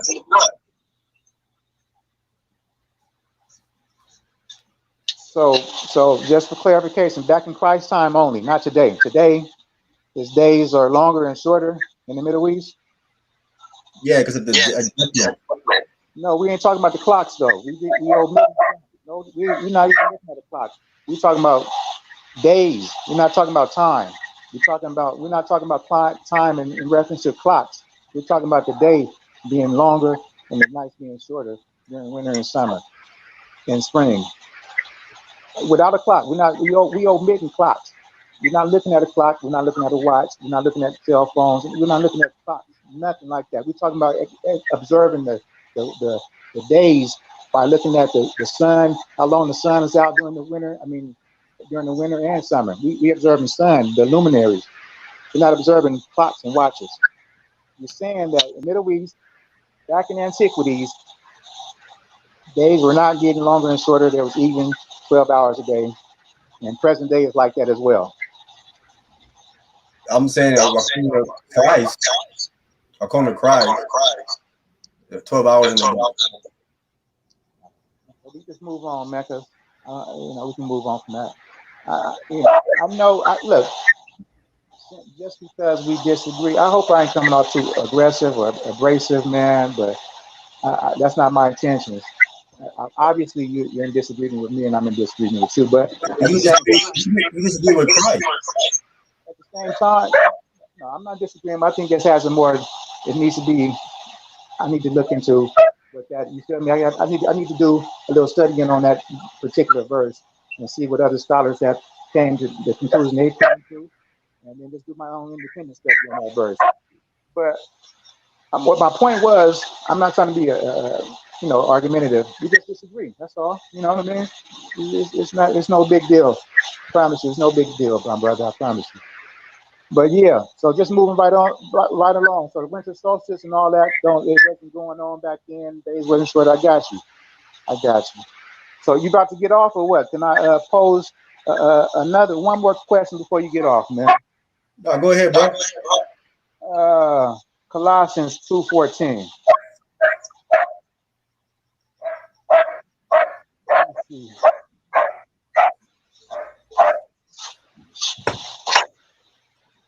This here in Colossians 2:14, it says, blotting out the handwriting of ordinances that was against us, which was contrary to us, and took it out of the way, nailing it to his cross.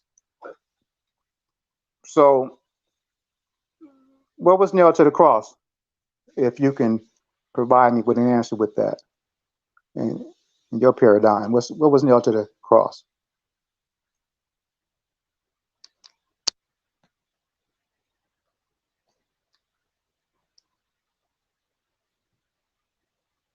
I think you muted.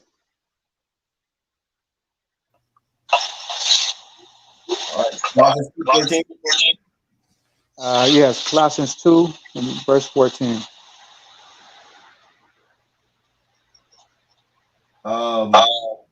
Man-made commandments, oral law. Okay.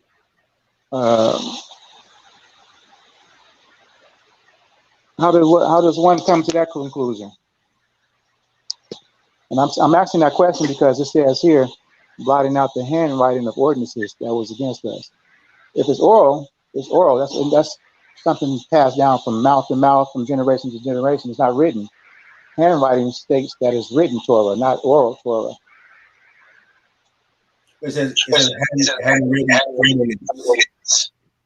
You know what the ordinance is? Well, one ordinance would be in, what was that, Exodus 12:12. That would be one ordinance. I think we can get Hebrews 9:1. It talks about an ordinance over there as well. if you can look up that word ordinance, I think it has a cool the definition itself. To if we can break all that down, I know we ain't gonna do it right now, but I think I'm because I know you brothers, we can go. I know how these discussions can just. You'll do it right. Okay, you about to pull it up, ordinance. Come. Okay.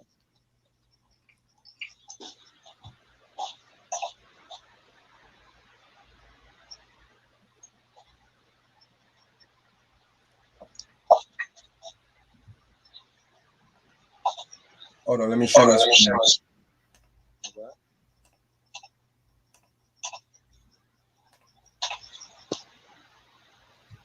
All right, here we And go. real quick, am I coming? I guess I'm coming in. Here we go. Yeah, it just says an echo still. I don't know why. Okay, blotting out the handwritten ordinance. Ordinance is a dogma. A law, civil ceremony, ecclesiastical decree, ordinance.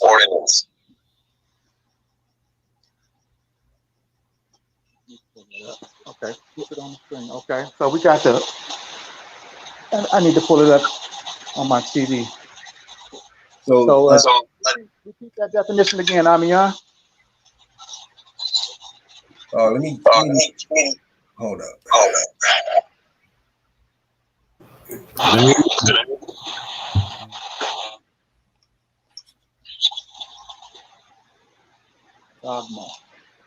Dogma. There it is right here. An opinion. Public decree. So basically, it's an opinion or a decree. Decree, edict. Okay, that's interesting. So if we have to look up that term decree, that's something that's like something that was commanded, correct? Some type of authoritative order or authoritative order. Yeah, it could be. It could be an opinion. So we know whatever this ordinance is, it's referring to something that was handwritten, though. That oral Torah then come into. Well, I don't know. You tell me. You brothers are more well versed in the scriptures than I am. Oral Torah, it wasn't actually written until what period? If it's oral Torah, huh? You had some of it written down at that time. Oh, okay. Where can we find that history? You can mention it. The Mishnah, correct? And that was. I thought that. Okay. If you can look at Mishnah real quick, I just need to see it on the screen real quick. Mishnah. I'm just saying the verse. You got to mute out real quick. It's bad.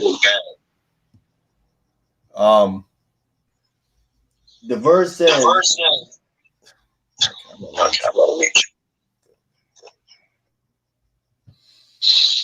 The verse says. Where's the echo coming from? I don't know. I've been trying to figure it out. It's gone now. No. The verse says, blotting out the handwritten of ordinances that was against us. This cannot be Torah. Torah was not against us. You want to be clear. Let me stop sharing my screen.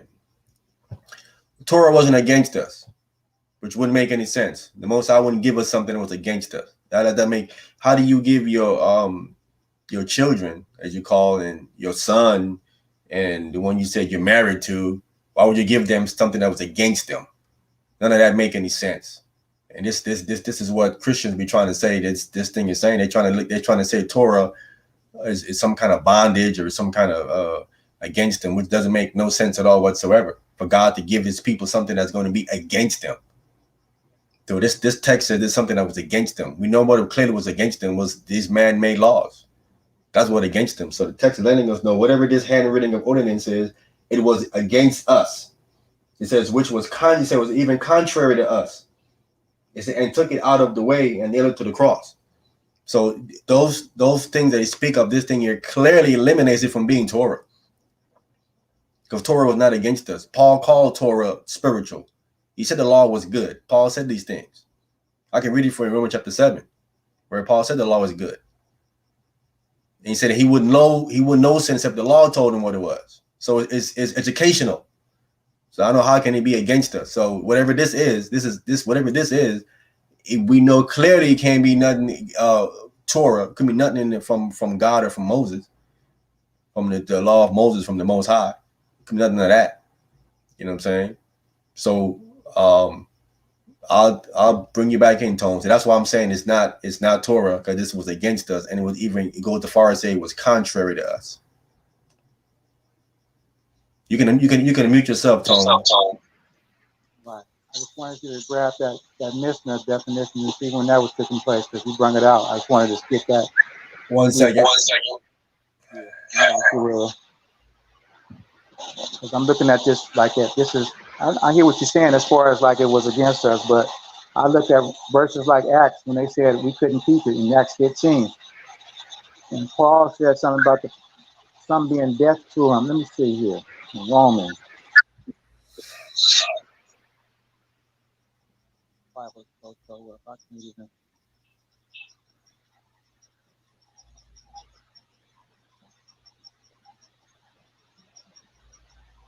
Let me share my screen.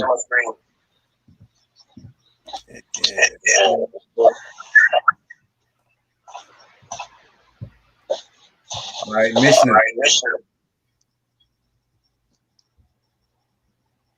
Or Mishnah. Study by repetition.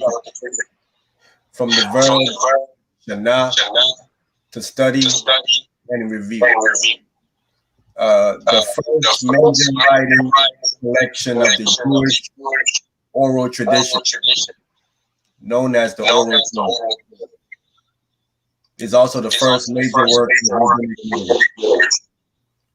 So this isn't right. So tell me when did that take place though? When it was written? You need to know. Some of it was written in the first century. Because it says here, study by repetition. You have to be written down and be that. We should have it there, correct? We should have it there in the definition somewhere. I'm pretty sure it states where the Mishnah was during the first history, the first written collection during the first history. I'm pretty sure it's there somewhere. We can just scroll down a little further. Pretty sure it gives us a date. Because everything is dated. Right here, compiled in CE 200 in Palestine. CE 200, right, okay. It was compiled, meaning that put together, but it was written. When was it written? Yeah, that's the question. This was compiled in 200 AD. Yeah, well after Colossians, correct? No, I'm saying, but you have parts of it written. They put it all together and made it one book, 200. Right. Well, all I want to do is see that date when it was written, because that's the say written. It says compiled. And you see that says CE 200, correct? It says compiled, not written. I know. So I just need to see the date when it was written, so I can just agree with you. You know what I mean? So at this point, I can't agree with you because I don't see it. You don't see what? That it was written during the first century. Some of it has to have. No, we ain't gonna speculate. We're not gonna speculate. We can. We're talking about oral Torah, though. You know what I mean? So we're gonna. It says right here, study by repetition. Well, okay. Well, that had to be written down. Well, until I see something until I just actually see it, you know what I mean? I'm not going to speculate. I don't think scholars going to speculate. Like a scholar wouldn't speculate. They're going to provide the evidence, right? So if it's written in, 79 or whatever time period you're coming up with, it has to be written prior to or during the period of the apostles, when the apostles walked the earth, and you know what I mean, we're out there spreading the gospel. It has to be written during this period, during the period of Colossians. It has to be written during that period. And if you can provide that evidence for me, I don't have anything else to say about this. You have a strong argument. But if you can't provide that evidence, then it's pure and mere speculation, because it's talking about handwriting. Whatever this is dealing with handwriting. And it talks about how it was against us. I interpret that as being because they wasn't able to follow it. It was against them. You know what I mean? They operated in the flesh, and the Torah and all that. It was spiritual. The words of the Most High is spiritual. So you can't prove it. Huh? You can't prove that couldn't follow it. I do apologize. I mean, you went out on me. I said you can't prove they couldn't follow Torah.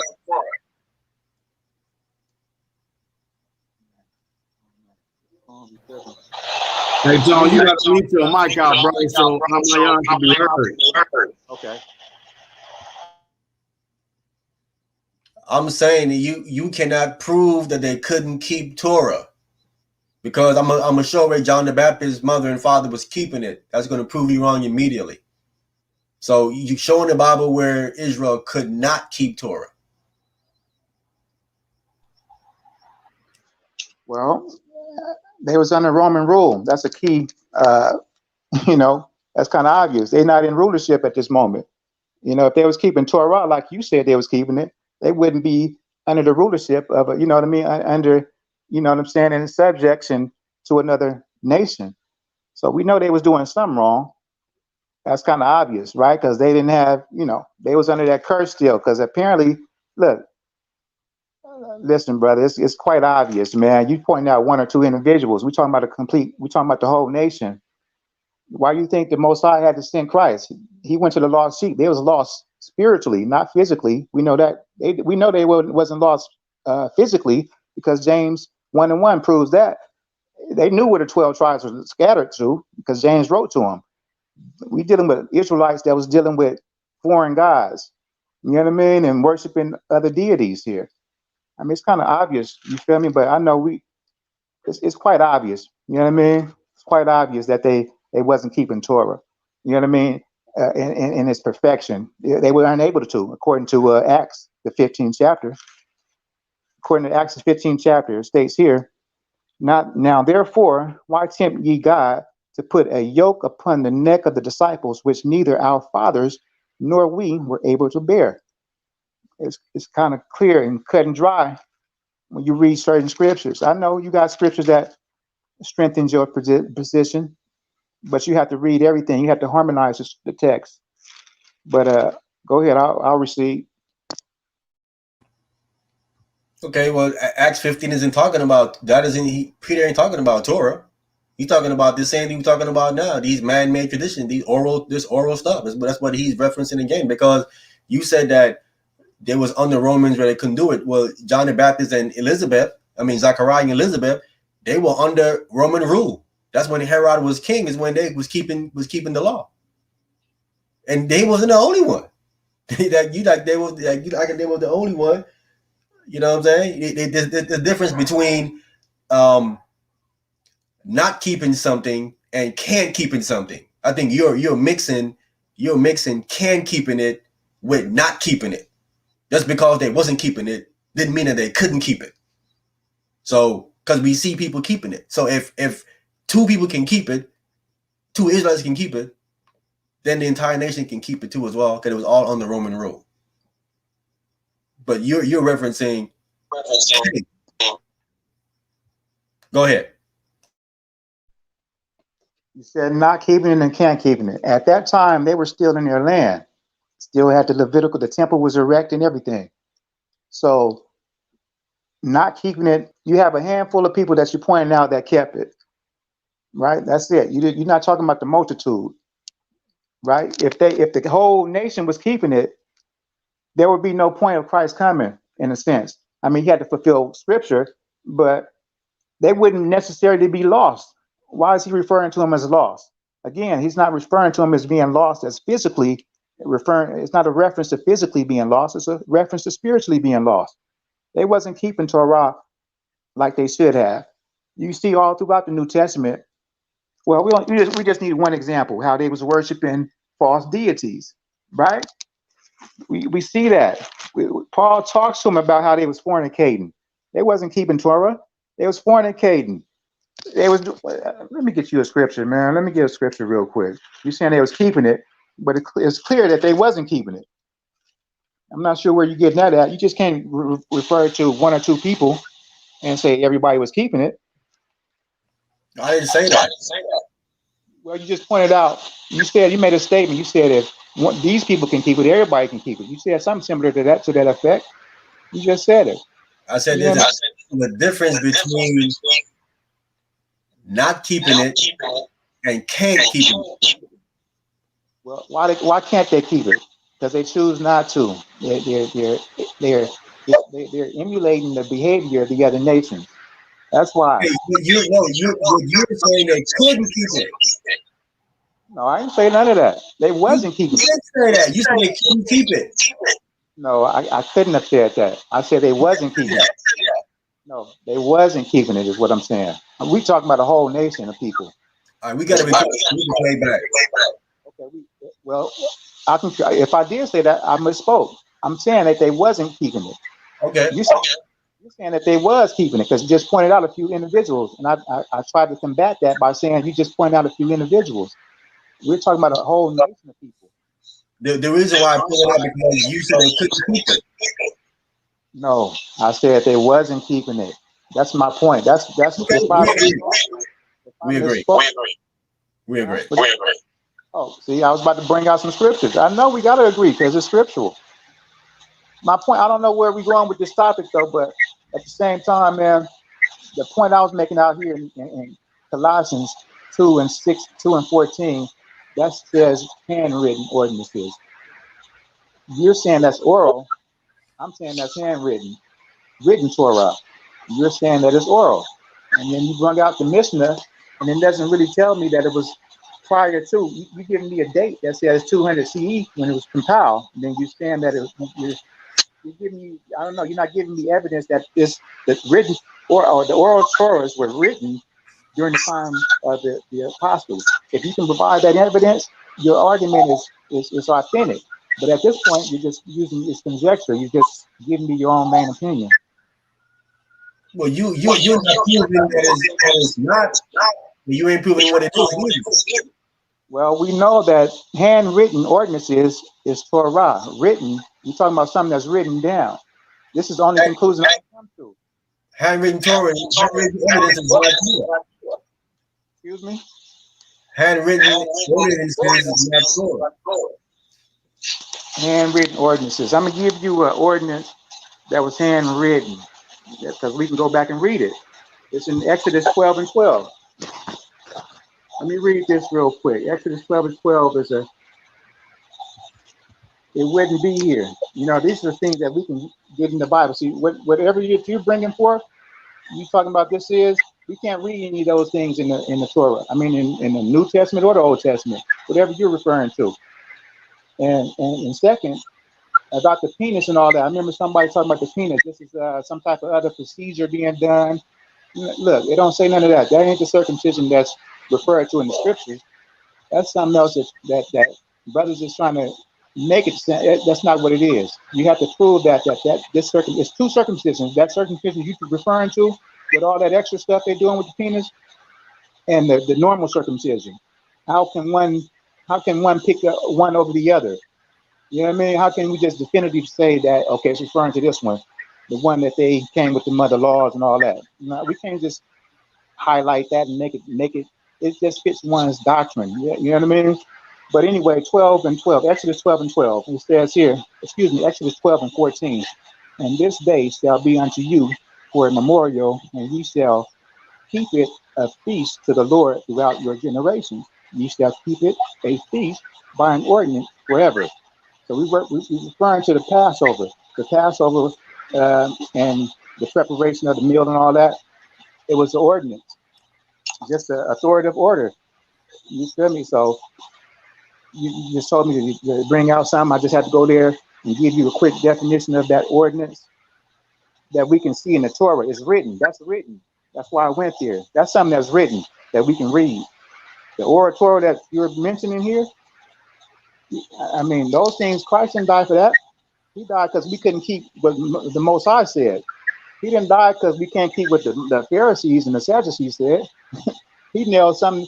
Why would he nail that to the cross? That ain't what's sending us to hell, and that's irrelevant. He died because we couldn't keep the commandments. You feel me? He shed his blood because we couldn't keep what the Most High told us to keep. He ain't dealing with. You said in the game. You said in the game. That's why that we couldn't keep it. Hold on, let me keep saying it. You just now said that they couldn't keep it. That's what you said. Okay. When I'm saying couldn't keep it, because we wasn't keeping it. You feel me? Couldn't keep it because we couldn't keep it because we was in the land. They could keep it. I think you're misinterpreting what I'm saying. They couldn't keep it, and is what I'm saying. They wasn't keeping it. Feel me? Like English words have more than one definition. So I think you're trying to, cherry pick what I'm saying, and you know what I mean. Just focus in on the meat of the topic. What I'm saying, though. You can be saying different things, though. I think you just misunderstanding me. Listen, Christ didn't nail the Pharisaical and the oral laws to the cross. Yeah, he didn't nail that to the cross. That wasn't. That wasn't something. Why would he nail something that wasn't offensive to the Most High to the cross? That wasn't offensive to the Most High. No. What was offensive? Why did the children of Israel keep going into captivity? Because they broke the commandments of the Most High. They didn't go into captivity because they was keeping these oral traditions. We got to use some common sense here. You feel me? I mean, seriously, no disrespect intended, but on my soul, listen to me, my brother.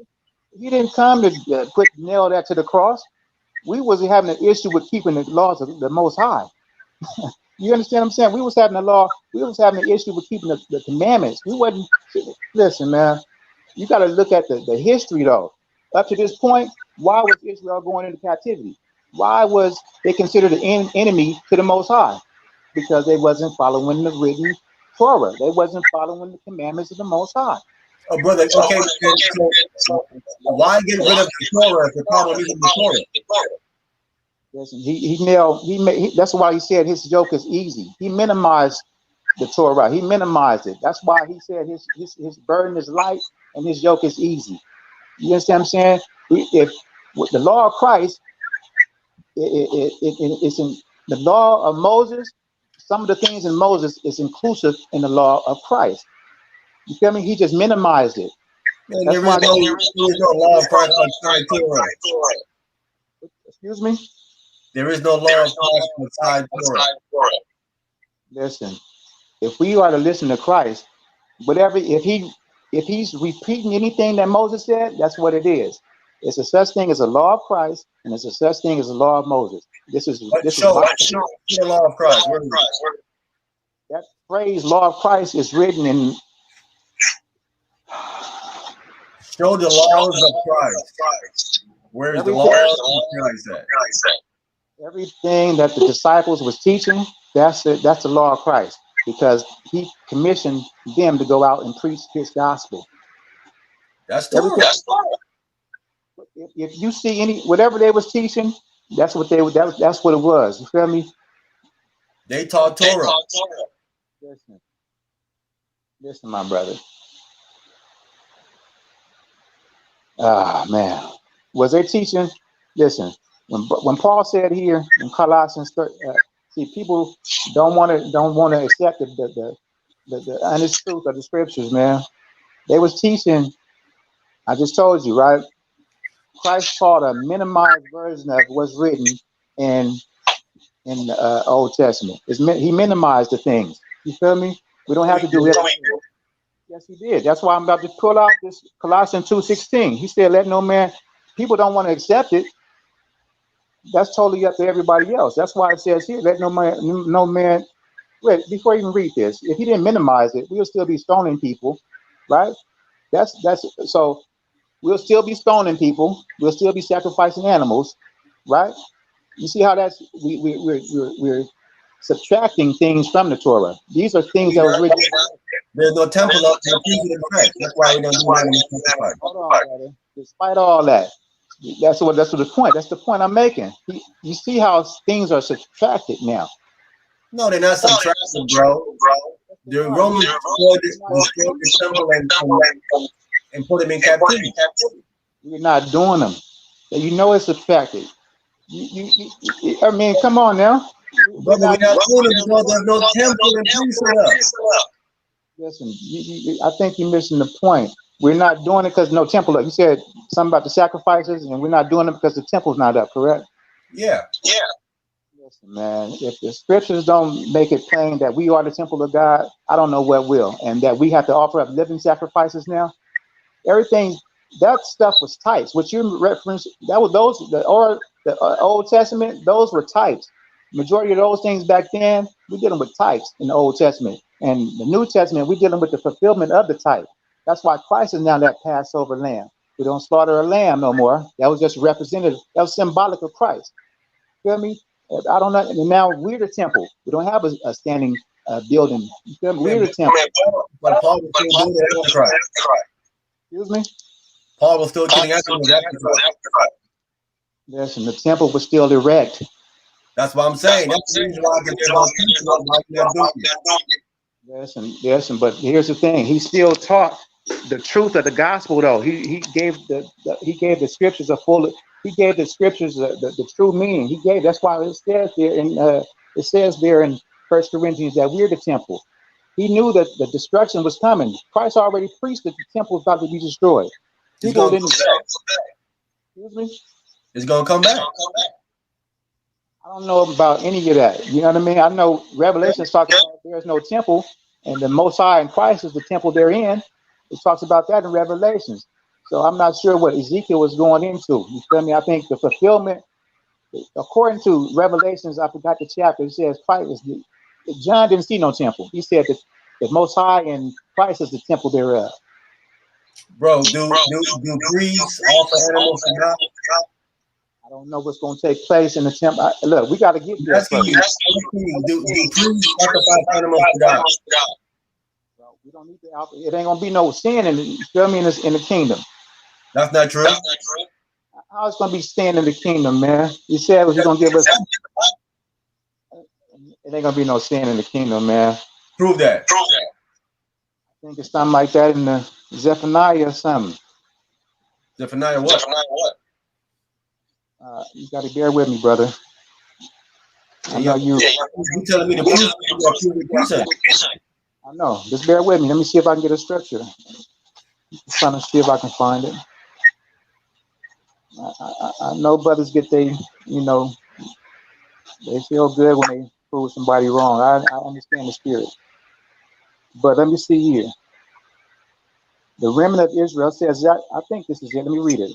Zephaniah 3:13. The remnant of Israel shall not do iniquity, nor speak lies, neither shall a deceitful tongue be found in their mouth, but they shall feed and lie down, and none shall make them afraid.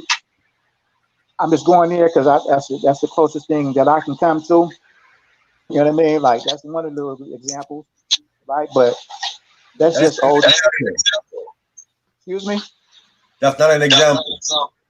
Well, we said not a deceitful tongue. They will not do iniquity. I just said it wouldn't be no. It's gonna come to a point where no iniquity will be on the earth. You feel me? No more war. What text say that? Huh? What text say that? Well, I just read it to you. No iniquity. That's Israel. And no deceitful lie. That's no lie. Israel. Okay. That's not other nation. Okay. Well, here's the thing. I'm gonna show you what's going to happen to the people that you're referring to. It says here in Revelations 20 and 21 and 8.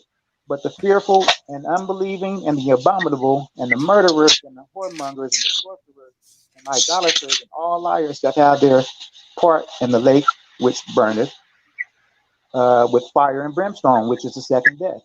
So we talk about the death of the spirit now. The first death is the death of the flesh. and the second would be the death of the spirit. So if all these people are going to die, so all the this is a he's not going to name all the sinners. He's giving you a synopsis of all sinners here in verse 21 and 8. You know what I mean? That's about as good as it's going to get from me. I can't. You know what I mean? If you don't see it, you just don't see it. The Most High is not going to. Sin is not going to be perpetuated forever. He's going to put an end to death. Read verse 14 and 15. And the wall of the city had 12 foundations, and in them 22, 14 and 15. I mean, you want me to go to 22, 14, and 15? Yeah. Blessed are they that do his commandments, that they may have right to the tree of life, and may enter in through the gates into the city. For without are dogs, and sorcerers, and whoremongers, and murderers, and idolaters, and whosoever loveth and maketh a lie. There you go. So the city is the New Jerusalem, but outside the city, you have dogs, sorcerers, whoremongers, murderers, idolaters, and who loveth a lie. Those are all sinners. I hear what you're saying, but we just said in verse 21:8, it just gave you it just tell you where those people are going to be. These are that what you're reading here, in my opinion, is referring to dead people. Those are the outside the city, bro. It says out or dogs. We're talking about Hebraic language here, brother. It just told you right here in 21:8 that this is the second death. All the people that's named there in 22, 15, these people are in the lake which burneth with fire and brimstone. Brother, there ain't no Jerusalem at that time. Listen, my brother, it just said here, man. Look, I'm not going to be argumentative. I'm just saying my opinion is, or how I understand the text is, the people that you have me read here in 22:15, those are the same people here in 21:8, and these people are in that fire that burneth with brimstone and fire. You feel me? That's where they at. That's who that's referencing. It just told you. It just told you that they was going to be out there. It just told you, look, but the fearful and unbelieving and the abominable.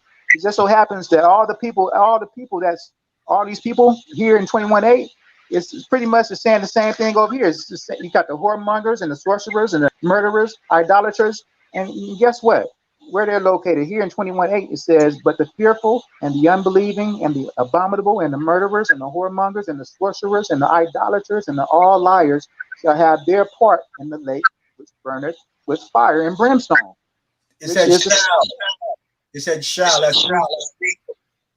Listen, we know this is future tense.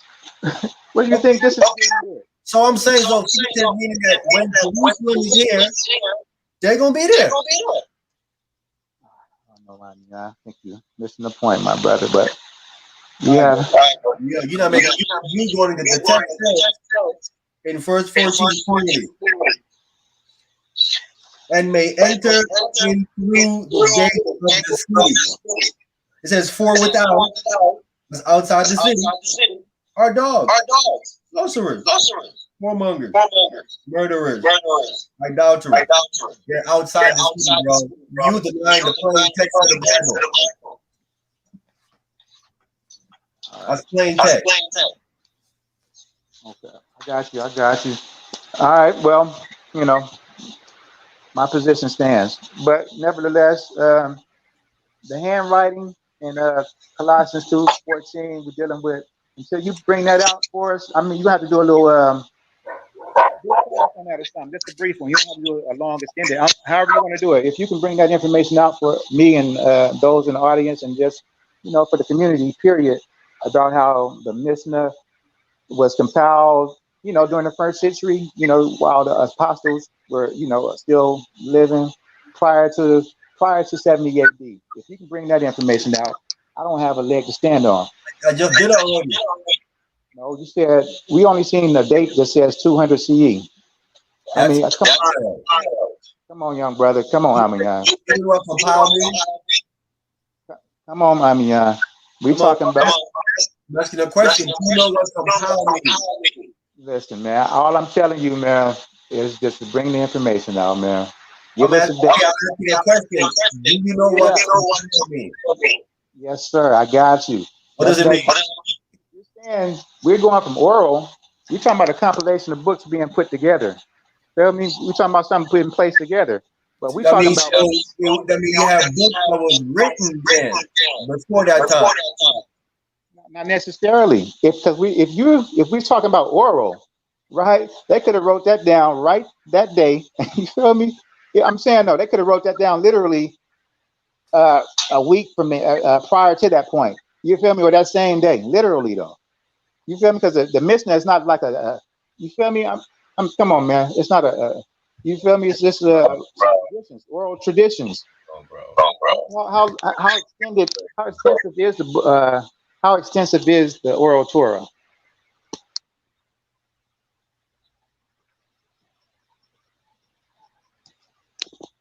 You're playing truth, bro.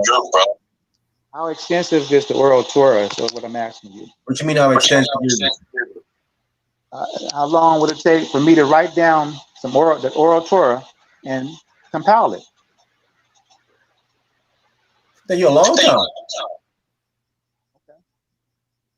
Well, that's what I'm saying. Though if we can just give the dates, you know what I mean? We only have one date here. It says CE 200, and I'm saying I need to see something, prior to 70 AD. And you're saying, you already provided that information for me. And I'm saying, well, you haven't, brother. You haven't. It says Mishnah is oral Torah. What is that? We understand that, but we want to see Mishnah written down during the time of Colossians. It just says it. In Colossians. I'm gonna leave it at that. I'm gonna leave it at that, my brother. Yeah, I know what you're interpreting it to say. I'm saying that that's written Torah. You're saying that that's oral Torah, and I'm saying that it says handwriting is talking about written. And I'm saying that. Wait a minute. It says contrary to us. You saying Torah is contrary to Israel? Yes, because they was unable to keep it. They wasn't keeping it. That don't make no sense, bro. It was death to them. So you say God gave them death? No, they chose death. That's what they said. Just like Moses said, choose life or death, man. That's how they chose death. So choosing Torah is life. They didn't choose it though. That's why they didn't. So how are you calling it death now then? I think we're going in circles. No, we not. You said that Torah is death now according to Colossians. It is death to him if you're not keeping it. Okay, so then, if you are keeping it as life, then right? Well, when the second, yeah, I'll give you that, yeah. But they wasn't. Okay. All right, so the problem isn't the Torah. The problem is them not keeping it. Yeah, we know that the scriptures say the law is good, but the people can't keep it. The people wasn't keeping it, so it was death for them. Wages of sin is death. Okay, so why get rid of something that's good? What you mean? You saying took it out the way because you saying that function is good. But if it's death to them because they can't keep it and wasn't keeping it, then you go again and say you can't keep it. Stop saying they can't keep it. They wasn't keeping it. I just said both of them. Stop emphasizing can't and won't, man. Stop being so petty, my brother. That's why I said can't and won't. Just so you won't even go there. So no, you can't say can't because that's a lie.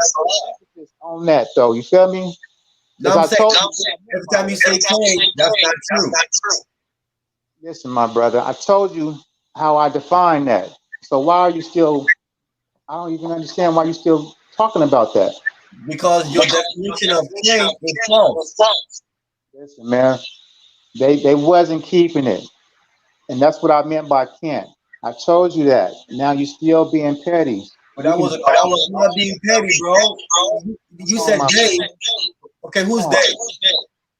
Israel, brother, wasn't keeping the law, man. That's why they was in captivity. Okay. You say all, so you can't all There we go. I said Israel wasn't keeping it. I didn't say all Israel. I wasn't there. I just know there was enough people not keeping it for them to go into captivity. You know what I'm saying? I'm saying majority rule in a sense. Brother, even those who was keeping it went into captivity too. I know the majority rules.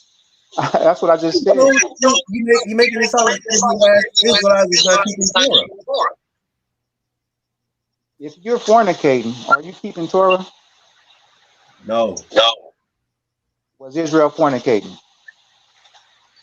Not the entire nation. No. You gotta look. We just went through that. You couldn't just give me a no and yes, just like you just did. You just gave me a straight no. I mean, that's simple question, brother. We're just giving yeses and nos here. We don't need no explanation. We know everybody.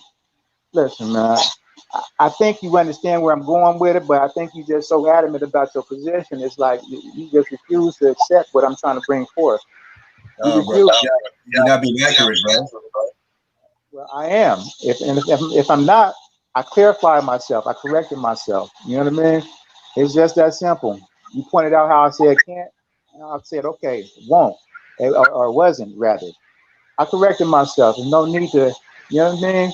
Put emphasis on petty little topics. Just focus on what I'm saying about handwriting. The handwriting of ordinances is something that we need to clarify.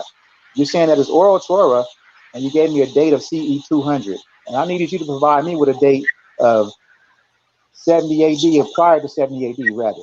If you can do that, that's all I was trying to get to. If you can provide that information for me, you're doing me a favor, because I might have the wrong understanding. I'm telling you that he said that it was against us. That can't be Torah. I just told you why it was Torah, because they wasn't keeping it. That's why I was because they wasn't keeping it to make it against it. Yes, man, you did them, but see the language is confusing you. I know it's confusing. The King James version. No, it's not. Was they keeping? That's why I just asked you, was they fornicating? You just said yes, or you said something about not all of them. I think whatever. They wasn't keeping it. They had it. You just got to the law is good. Excuse me. Of course, that's what the text say. Okay, so then the problem isn't the law. Whoever said it was. You. No, okay. If you said I said that, we're gonna I'm actually I do this when I get off the phone with you, and I go back and re-examine what our discussion. So if I said that, I'm gonna tap back in with you and say, "Yep, you're right." You know what I mean? But you called it death. Okay. And you called it bondage. Look, I called it good as well, right?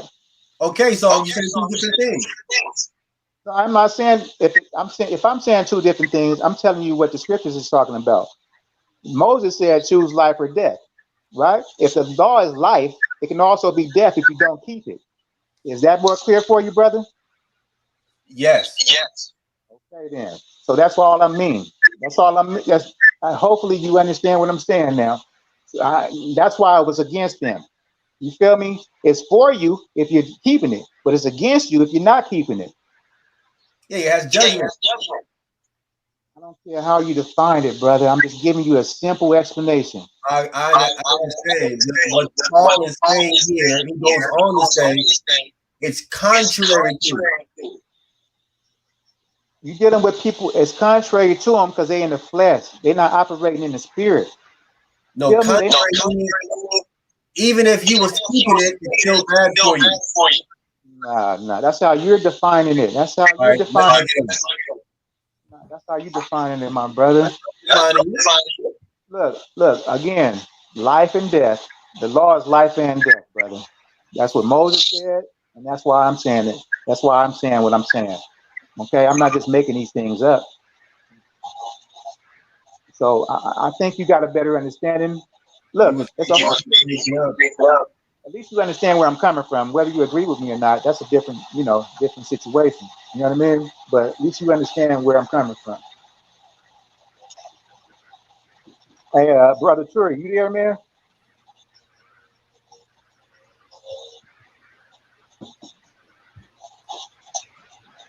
Turi be playing the background. I'd like to hear brother Turi sometime, man. He be having some great little input too. I guess Brother Tree get it moving. All right, I'm a young man. Hopefully you re-examine Colossians, man, and look at it from different lenses, man. Because I think, I think you're inaccurate about this one right here, man. I mean, it calls it a dogma, bro. Dogma's opinions of men. It's not Torah. It calls it a lot of things, It calls it a lot of, has a lot of definitions. When you look up that term, we're dealing with English. I think we need to get the English definition of these words as well. To get them in English. Look up dogma. You can look up dogma. You can look up everything in there. Decree was there as another term there as well. Okay. So you can't just highlight one or two. You know what I mean? Let's look up all them words. You know what I mean? And see which one is applicable. Well, no, I think we only looked up dogma. We looked up dogma. Says an opinion. I think we only looked up dogma. That's what I'm saying. I don't think we looked up decree and those other definitions. The Greek word says dogma. Right. Listen. All I'm saying, look, just to reiterate, I'm gonna get off right now though, because I know we're going in circles. Look, if you can provide that information for me, you know what I mean, it'll be appreciated. I'm talking about the information in reference to blotting out the handwriting of ordinances. You said that's oral Torah that's being blotted out and nailed to the cross. I'm asking you to provide me with a date when oral Torah was written down and you gave it to me. But I'm asking you to give me a date that was prior to 70 AD. If you can do that, no one can refute what you're saying. You know what I mean? I gave it to you. Huh? I just gave it to you. With all due respect, Ahmayan, you gave me CE 200, correct? A compiling of books. Okay. Well, let me give you some. Let me put it in perspective. We have 70 AD all the way up to CE 200. You know how that's a great period of time. That what you're referencing, it could have been compiled from 70 AD all the way during that period, right?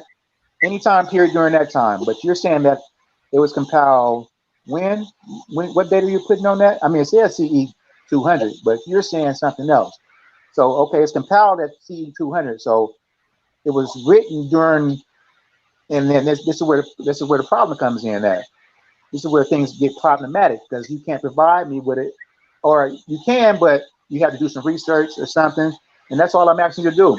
Give me a date when it says it's, it was written during, 60, 55, you know what I mean? And then it was compiled in CE 200.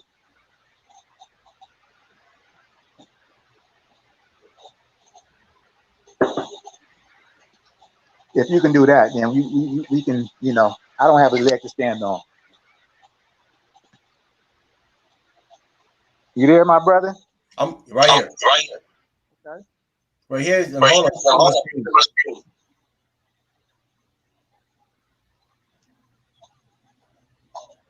Hold up.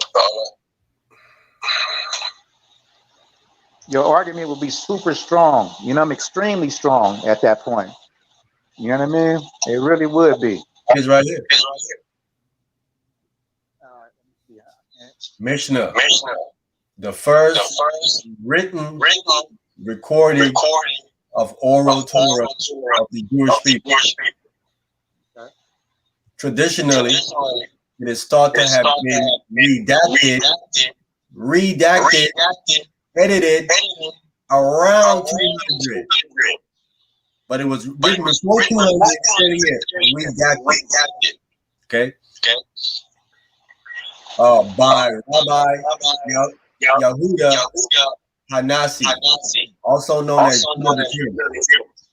it includes the divergent religious opinions championed by the competing schools of the Pharisees and debated between 70 AD and 200 CE. There's your proof. That's great. I appreciate that. I truly do. So, if we can do Colossians, when was that written? That's If this right here, oral Torah.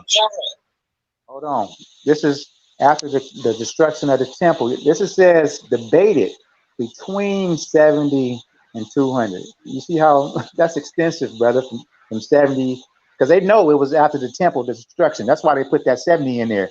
They know it had to have been afterwards. After it was written down. Listen, no. They know that this was written down after 70 AD. 70 AD. They knew it couldn't have been prior. They knew it couldn't have been prior. So he said they were debating it. Look, all I'm saying though, they debating it because you see the date that they started with though. They started with 70. They didn't start with 69, 68, 67, nothing 40 or 50. They couldn't have done that because it wasn't in circulation. It wasn't written down at that point, is my point. They began to write things down because things were being destroyed and all that. Records, the Romans were doing their thing. There was at war. So they began writing things down. So you really haven't proven anything because I said something's prior to 70 AD. You're giving me right at the point when the temple was destroyed. I need something prior to 70 AD. Wait, so you say they just started debating it at 70 AD? Listen, all I'm doing is reading what you brought up here, and that is just a coincidence. All I'm doing is reading. It was first written. Is the first written of oral Torah. You got that right? I'm reading it. Go ahead. The Mishnah is the first written recording of the oral Torah of the Jewish people. Traditionally, it is thought to have been redacted. Redacted. I mean, it's been written down, and they edited it in 200. So we said it is thought to have been. You know what I mean? They're not sure. Okay, so that means if they called it 200, then it's earlier. No, we're talking about something with. Look. They gave you the date, right? They didn't go no further than 70 AD. That's a key point here. They didn't go no further than 70 AD because they understood that they wasn't following that. You feel me? It wasn't written down at that point. They understood that. Just from this here. That's what I'm getting out of that. They understood it. This is what it says though. Competing schools of the Pharisees. Well, the Pharisees had schools before 70 AD. So we got competing schools of the Pharisees and debated between. They debating it. You got. Did the Pharisees have schools before 70 AD? Yeah, they got schools. Well, we talking about this predates 70 AD. Listen, brother, we talking about oral Torah predates 70 AD. That's not the point. That's not the argument. We talking about the first part said oral Torah was written down. We talking about oral Torah being written down prior to 70 AD, not being in existence, not being a topic of discussion. We talking about written. The first line says it was written. Written when, brother? It tells you right here. I know you said the first line tells me that it's written. I said written when? It was written down before 70 AD because the schools of the Pharisees were debating it. I don't know how you get that. It was written down before 70 AD. It wouldn't say debated between 70 AD and 200 AD. It would have been like between, you know what I mean, 2 or 3 or 40 AD. Why would it say? Because this is they say when they started to debate it, but that means it predated the debating. Listen, man. I don't know, man. You. And in regards to this, your reading comprehension is off, or mine is off. Yeah, because how can you wait? How can you just debate something if it just came into existence in 70 AD? They're debating this prior. Look, listen, brother. Before, right? We've been here before 70 AD. No, I didn't even complete my statement, but you're latching on to something not even complete. I was saying prior in regards to. I got to read this. Let me see. Also known as the difference.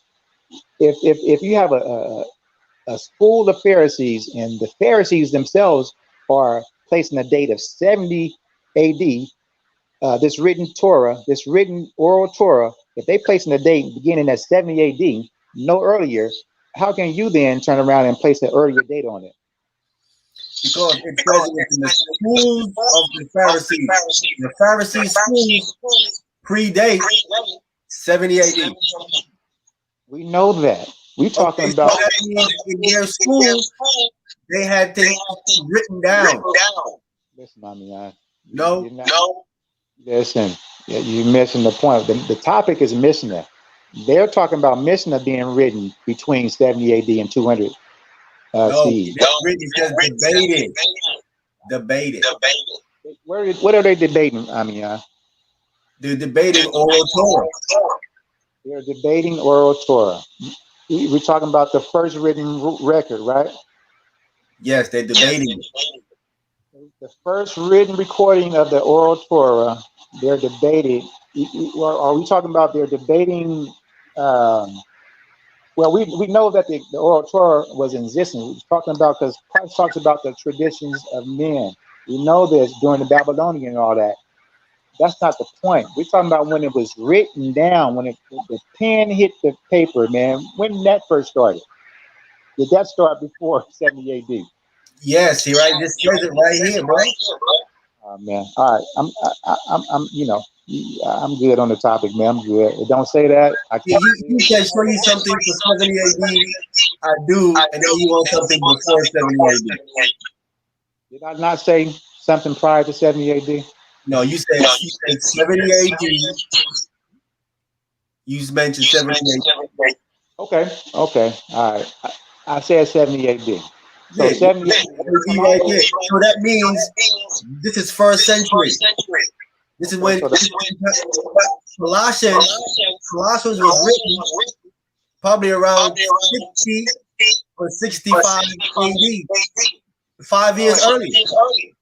So hold on. So we talking about what this statement was written when this was written, Colossians. The oral Torah wasn't written. It wasn't written because we're debating it 5 years later. Hold on. That's what you're getting out of that. They said between. We got a whole time period here, and you beginning. But you know what you're gonna pick out? You're gonna pick out 70. They're saying anywhere between 70 and 200 is when this was written. But you're picking out 70, the very first number. How convenient, my brother. How convenient. Okay, so like 71. Hey, I'm not going to say anything. Look, my point is, when Colossians was written, they was not referring to the oral Torah because the oral Torah wasn't written at that point. No matter what date you it's only 5 years earlier. Listen, I don't care if it was 2 days earlier, my brother. You're missing the point. How can you listen? I know you. Look, man. Listen. I mean, I don't care if it's 2 days earlier. If I write something down today and you write it down 2 days from now, my records are earlier. That's all I'm trying to say. And this in light to what we're saying right here, I'm referring to Colossians 2:14. It says, blotting out the handwriting of ordinances that was against us. I went on to tell you it's against us because the law is life and death. You keep them, that's life. You inherit the kingdom. At that time, it was inheriting. It's life if you keep them. You don't keep them, it's death. That's why it's against us.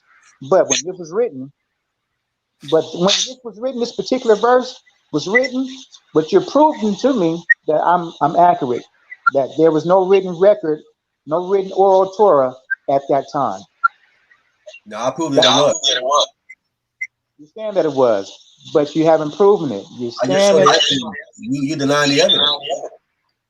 I can't deny the evidence. If that thing would have said 65, or if it would have said whatever, what date you give Colossians being written? 60, 65. Well, my book says 60, 61, right? So if my book says 60, 61, that's what it is. You said 65, that's what it is. Okay, I got you. But it's not saying 70 like the information that you pulled up. It doesn't say 70. If it said 70, okay, now I wouldn't even be on the, look, you proved your point. I'm not going to deny the truth, man, when I hear it and I see it. I can't do that. I'm not like everybody else. I'm not going to just be adding about a lie. I can't do what other brothers do. You feel me? I'm not operating. I'm cut from a different cloth, man. Feel me? I don't get down like the average Israelite, Hebrew Israelite, or the Christian. I try to be as honest as I possibly can. You know what I mean? I'm not holding on to no false doctrine because I hate to admit that I'm wrong. That's what a lot of brothers do. You know what I mean? I'm not him. That's not me. That's not how I'm not getting down like y'all getting down, man. Promise you. Feel me? If I'm wrong, I'm wrong. You feel me? If you would have said something about 65 AD right then, I wouldn't have anything to say. Okay, I mean, I see where you're coming with. I see your point now. You proved your point in the discussion. You're right. I had to do more research on this topic, but you haven't proved your point. You went to a website that says 70 AD, anywhere between 70 AD and 200, anywhere between that time. And you picking 70 AD, the very first number or date? Come on, how convenient is that? That's not even, no. If they debating it, how can you come to a conclusion that is whatever number you come in with? How can you come to a conclusion? You just pulled it up yourself. You haven't did any deep research on that topic. You know what I mean? If they still debating and was debating it back then, how can you just say it's this number? Nah, it don't work like that, my brother. You know what I mean? Whatever number you come up with, they not even sure. I mean, look, they not even sure, but you're sure. So look, I'm gonna get off the line right now, man. But you know, You're not sure neither. You said 61. You're not sure that neither. It could be 70. My Bible says that. I'm saying, you know how the introduction to Colossians. You're not sure neither. I'm telling you where it's located. Introductions to Colossians in my Bible, it says author Paul the Apostle. It says date written between AD 60 and 61. Title named after the addressees of the letter, the Church of Colossae. Well, I guess. I don't care what they're doing. I'm just giving you a source. You feel me? Look, we don't know this exactly. Okay, but I gave you one that they were debating it a few years later. But you just gave me you said they're guessing, right? But you just said Colossians was written in 65. Are you guessing, or that's an accurate date? I'm guessing. Okay, then. So why you have a problem with everybody else guessing? Because when I show you a date at 70, you arguing that date. I'm arguing it because it doesn't prove your point. Because I'm asking you for a date that was before. You asked for something to show you 70 AD. What you asked for? Okay. You gave me that. But I'm glad you did. But it's still, the date still doesn't line up. It wasn't prior to Colossians when this was written. But you said, listen, you said if I can show you something that says 70 AD, you would accept it. I did. I just said okay. Okay, but you're failing to realize something. You're giving me something that says 70, between 70 and 200. Don't omit what I'm saying. You got to take in everything I'm saying. Don't just omit certain things because it fits your doctrine and it fits your position. I said you bring out some information that states between 70 and 200. It's between 70 and 200. They're not sure, but you're sure. That's problematic, my brother. That's problematic. You know it. They're not sure. They're not sure when it was written. They're not sure when it first written. They don't know. They aren't sure yet. You feel me? They know, but they do know that it took place after 70 AD. Where you feel me? When the destruction of the temple took place. They do know that. You're not sure, bro. I'm not sure on what. You're not sure what it says about 61 or 62 is accurate. All I'm going off of is what's written in this Bible right here. Okay, and I'm going off what's written here in the encyclopedia. Okay, but the date that I'm providing to you is prior to 70 AD. Yes, but you said I would accept it if you show me 70 AD. Show me that, but you show me a date that they're not. I know. Listen, I do accept it, but now I'm expounding on it. I'm telling you that information. Changing what you're saying now. I just told you I accepted it. Now I'm expounding on it, on my position. Now I want to provide some more information on what I'm saying. You showed me some information that said 70 AD and 200. Between that period, the Mishnah was written. And you're saying that it was 70 AD. You pinpointing all. You got a 100-year span. You tell me 130-year span took place between 130 years. You talking about it took place? It was written down at 70 A.D. exactly. No, I'm not saying that. Well, that's how you making it simple. That's how you make it, brother. But regardless of the date that you come up with, the information that you provided doesn't prove that it was written prior to 70 AD. It does. It doesn't prove that it was written during the time of Colossians. It does. You're saying that, but how? Look, we're going in circles. I mean, it really does. Wait a minute, Tom. Let me see. If they're debating it between 70 and 200, it have to have been before the debate, because you have to first study it for you to debate it. You have to study what? The Mishnah? You have to study the Mishnah before you can go debate it. They're debating when it was written, correct? No, they're not debating. They're debating the context of it, what it says. You can't. How can you debate the Bible if you have not studied it to say what's wrong with it? So it must predate the debate. Let's go with your logic real quick, right? And you still have a period of 130 years. That you just. It's 130. If they started debating it 70, 80, 200, it have to predate that time. It's not really. Is it not simple? We just can't Google when was the Mishnah written, first written. We just can't Google that and get a precise answer. We just can't do that. They don't have one. So here's the thing. I'm gonna reread what you just brought up. I'm gonna go back and examine the website that you just brought up about the Mishnah, because I'm looking at that as they're debating when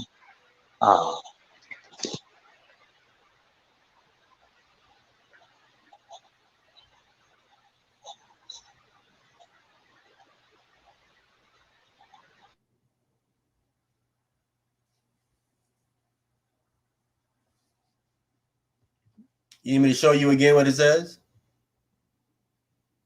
It says it right here.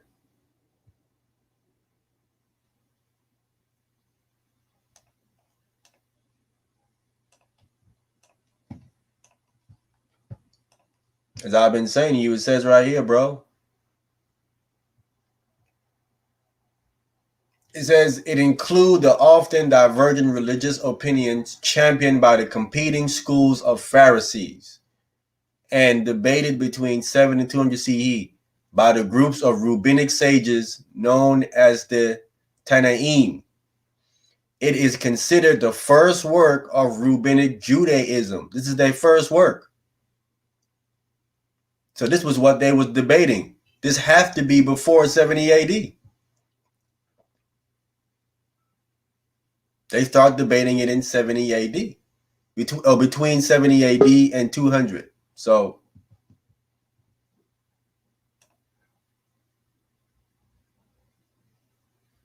we see, I'm sure it says it is considered the first work of rabbinic Judaism. So we know that Judaism is what Paul was in. Paul was in Judaism. Before Paul got converted to Christ, he was in Judaism. He was in this stuff. He was dealing with this stuff. This is what he was doing.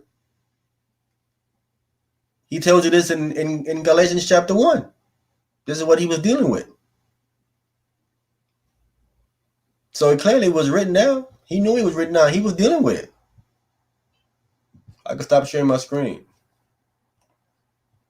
So that's the proof right there. It's considered their first work.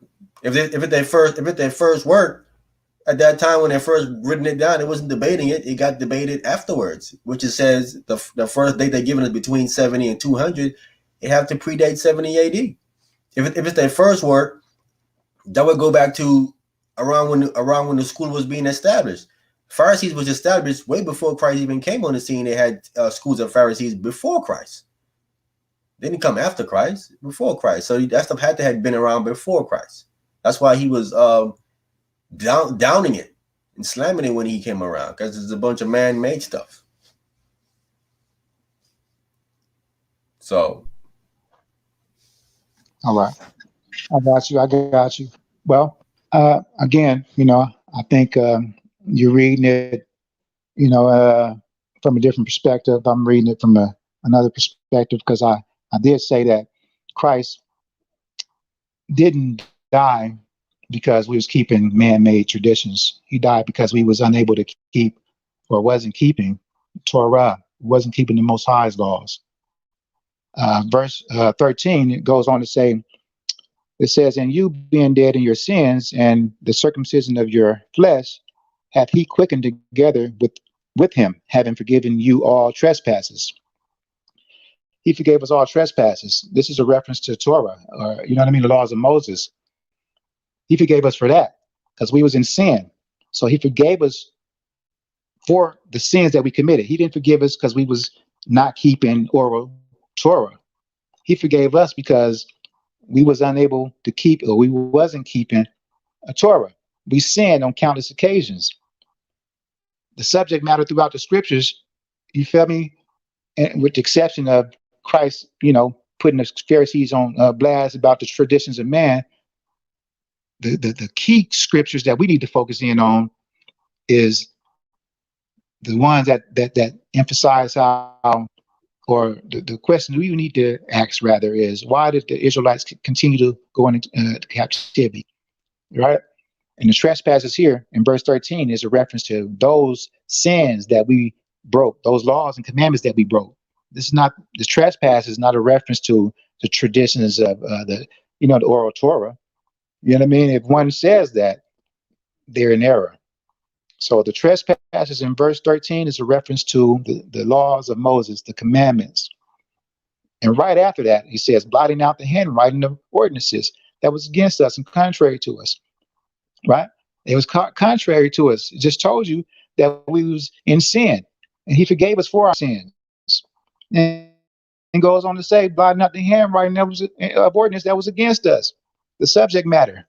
You know what I mean? We talk about the subject matter here being the laws of Moses. Those are the trespasses. So with that being said, man, I'm gonna let you get some sleep, man. I'm gonna let you marinate on that one, because I know, you know what I mean, with the 70 AD and all the way up to 200, that's an extensive time period. You know what I mean? And you saying that they had to have been around prior to. Oral Torah was around for quite some time.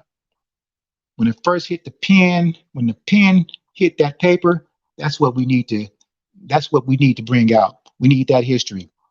We need that history. We need that information. If you can bring it, I'm talking about irrefutably. It says, okay, yeah, the first Torah was written down, you know what I mean, during the time of Colossians, and now you got two interpretations. Which one is accurate? Which one is not? You got one that states that the handwriting here is dealing with the written Torah, law of Moses. Then we got, okay, the information, it seems to suggest that the oral Torah was written down during the Colossian period. So we got the oral Torah being referred to as the written, or this handwriting. Okay, so which one of these is accurate? You know what I mean? But as of right now, all I can go with now, because of the evidence, because the handwriting of ordinances is dealing with what?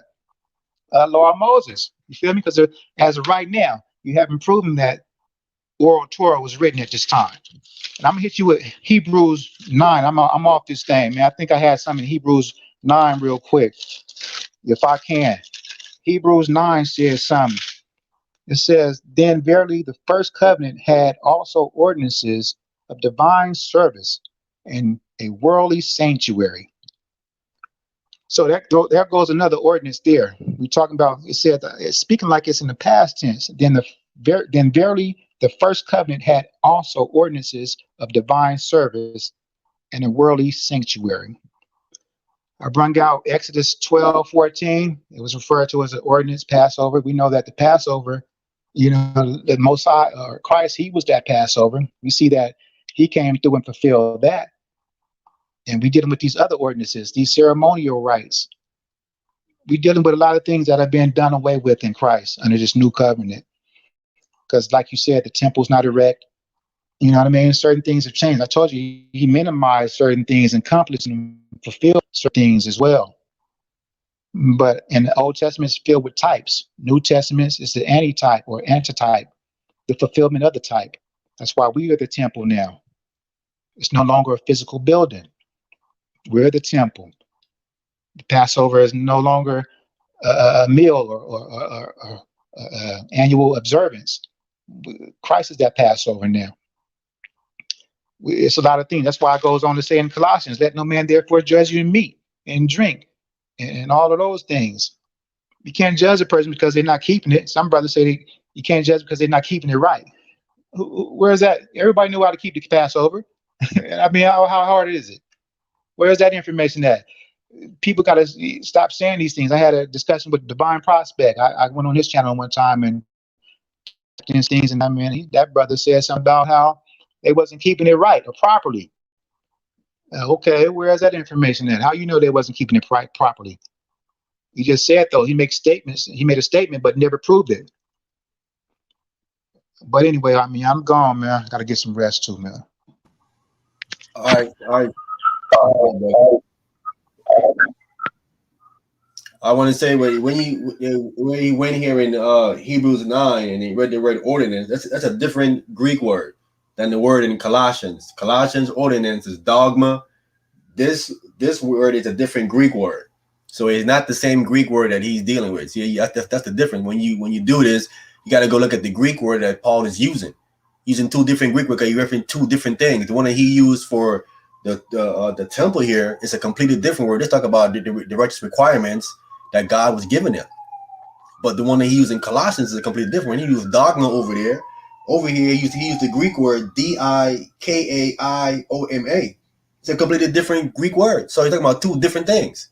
Not the same thing, but in English, they translate it as the same English word ordinances. So you think it's the same thing, and it ain't the same thing. That's why the Greek word is important for you to go look at, because it's going to correct you on what he's talking about.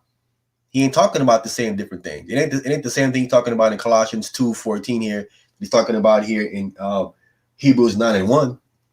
Two different things he's referencing. So that when him going here, that wouldn't make any sense. And again, the brother said, if I showed him something that says 70 AD, he'll give me that. And once I showed it to him, he says, well, now let me go ahead and clarify and bring some more information. And then he's now moving the goalposts. He's changing it after he asked for something or said he would acquiesce to something, and I showed it. Now he doesn't want to acquiesce to it. He wants to go ahead and then move it, the goalpost, to something else. And said I didn't show him what he asked for, and I did show him what he asked for. You know what I'm saying? So if I do show him that, he might move the goalpost again. You know what I'm saying? So if you move it one time, you might move it again. You know what I'm saying? That's my thing. You know what I'm saying? So I think I don't know no one that's going to debate something that is not previously in existence. You debate something that's been there, it's been looked at, it's been studied, it's been found out to be false, and then you debate it. You don't debate it exactly at 70 AD. That wouldn't make any sense. They say they thought debated it between 70 AD and 200. So clearly, you have to have predate 70 AD for them to be debating it. You know what I'm saying? So, but let that go, right? Leave that alone. All right. Sure, if you're there, get some last words, bro. We're gonna close it out, man. I mean, believe we was on here for 3 hours. You there, brother? I guess you probably fell asleep himself. Anyway. He'll be right back. Okay.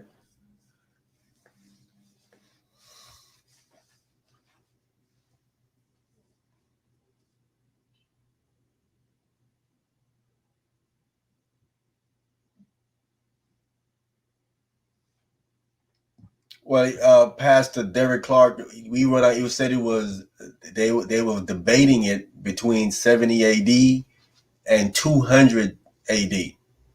They've started debating it according to the encyclopedia in 70 AD. So clearly that it had predate 70 AD for them to even be debating it in 70 AD. So it wasn't in 200. The encyclopedia says that they redacted it. They redacted it in 200 AD. They made changes to it in 200 AD. So it was clearly written way before 200 AD because they're debating it way in 70 AD. So they had to have been there and been written down in some form, written down and studied for them to say, no, this is incorrect, this is wrong. And then they start debating it in 70 AD. So that was trying to show the brother. And Colossians, according to him, was written in 61, 62. That's like 8 years, you know what I'm saying? 7, 8 years, 9 years before. That's still a time frame that it was definitely been written down by that time for them to be dating it 8, 9 years later. All of that made complete sense. You know what I'm saying? So I don't see what the argument is after that. You know what I'm saying? So with that, I want to thank everybody for coming on. Check out my brother Gabar in the morning. He's going to come on briefly, do something. And everybody enjoy your Sabbath day. Want to give all praise to the Most High in Christ, knowledge, wisdom, understanding, patience. We pay homage to His first begotten Son, Dr. Big Sal for the platform, my brother Gabar, all the moderators, everybody that came on, my brother Tone 76 for his question. Shuri, you back? Khan. Okay, brother. Get some closing comments. We got to close it down. Well, all praises. Man, interesting. Longer than I expected, but interesting. But I give Yahweh all praise, all honor, all glory, man. Ba'asham Shalom Mashiach Yahweh Shah. This was interesting. Definitely something for me to go back and kind of recant. But yeah, man. Everybody who's all listening, I hope and pray that you got something from it. Keep searching the spirit, bro. Brothers, sisters, and just keep studying, keep reading, and allow the spirit to guide you through. We won't always agree on everything right there and then. Doesn't mean you are not working in the spirit, because the spirit will lead you into those truths. It's just whether you're in acceptance or in denial of it. So all praises. Bless you, brother Ahmayan, for allowing me to read for you this evening, and bless everyone on Debate Talk. Big Sal, thank you. Brother Gabar, thank you. Brother Vinny, thank you. All praises. Shabbat Shalom. Yes, sir. Thank you for that, bro. Thank you for coming on and reading for me, man. Definitely. Most I wanted to see everybody next week. All right.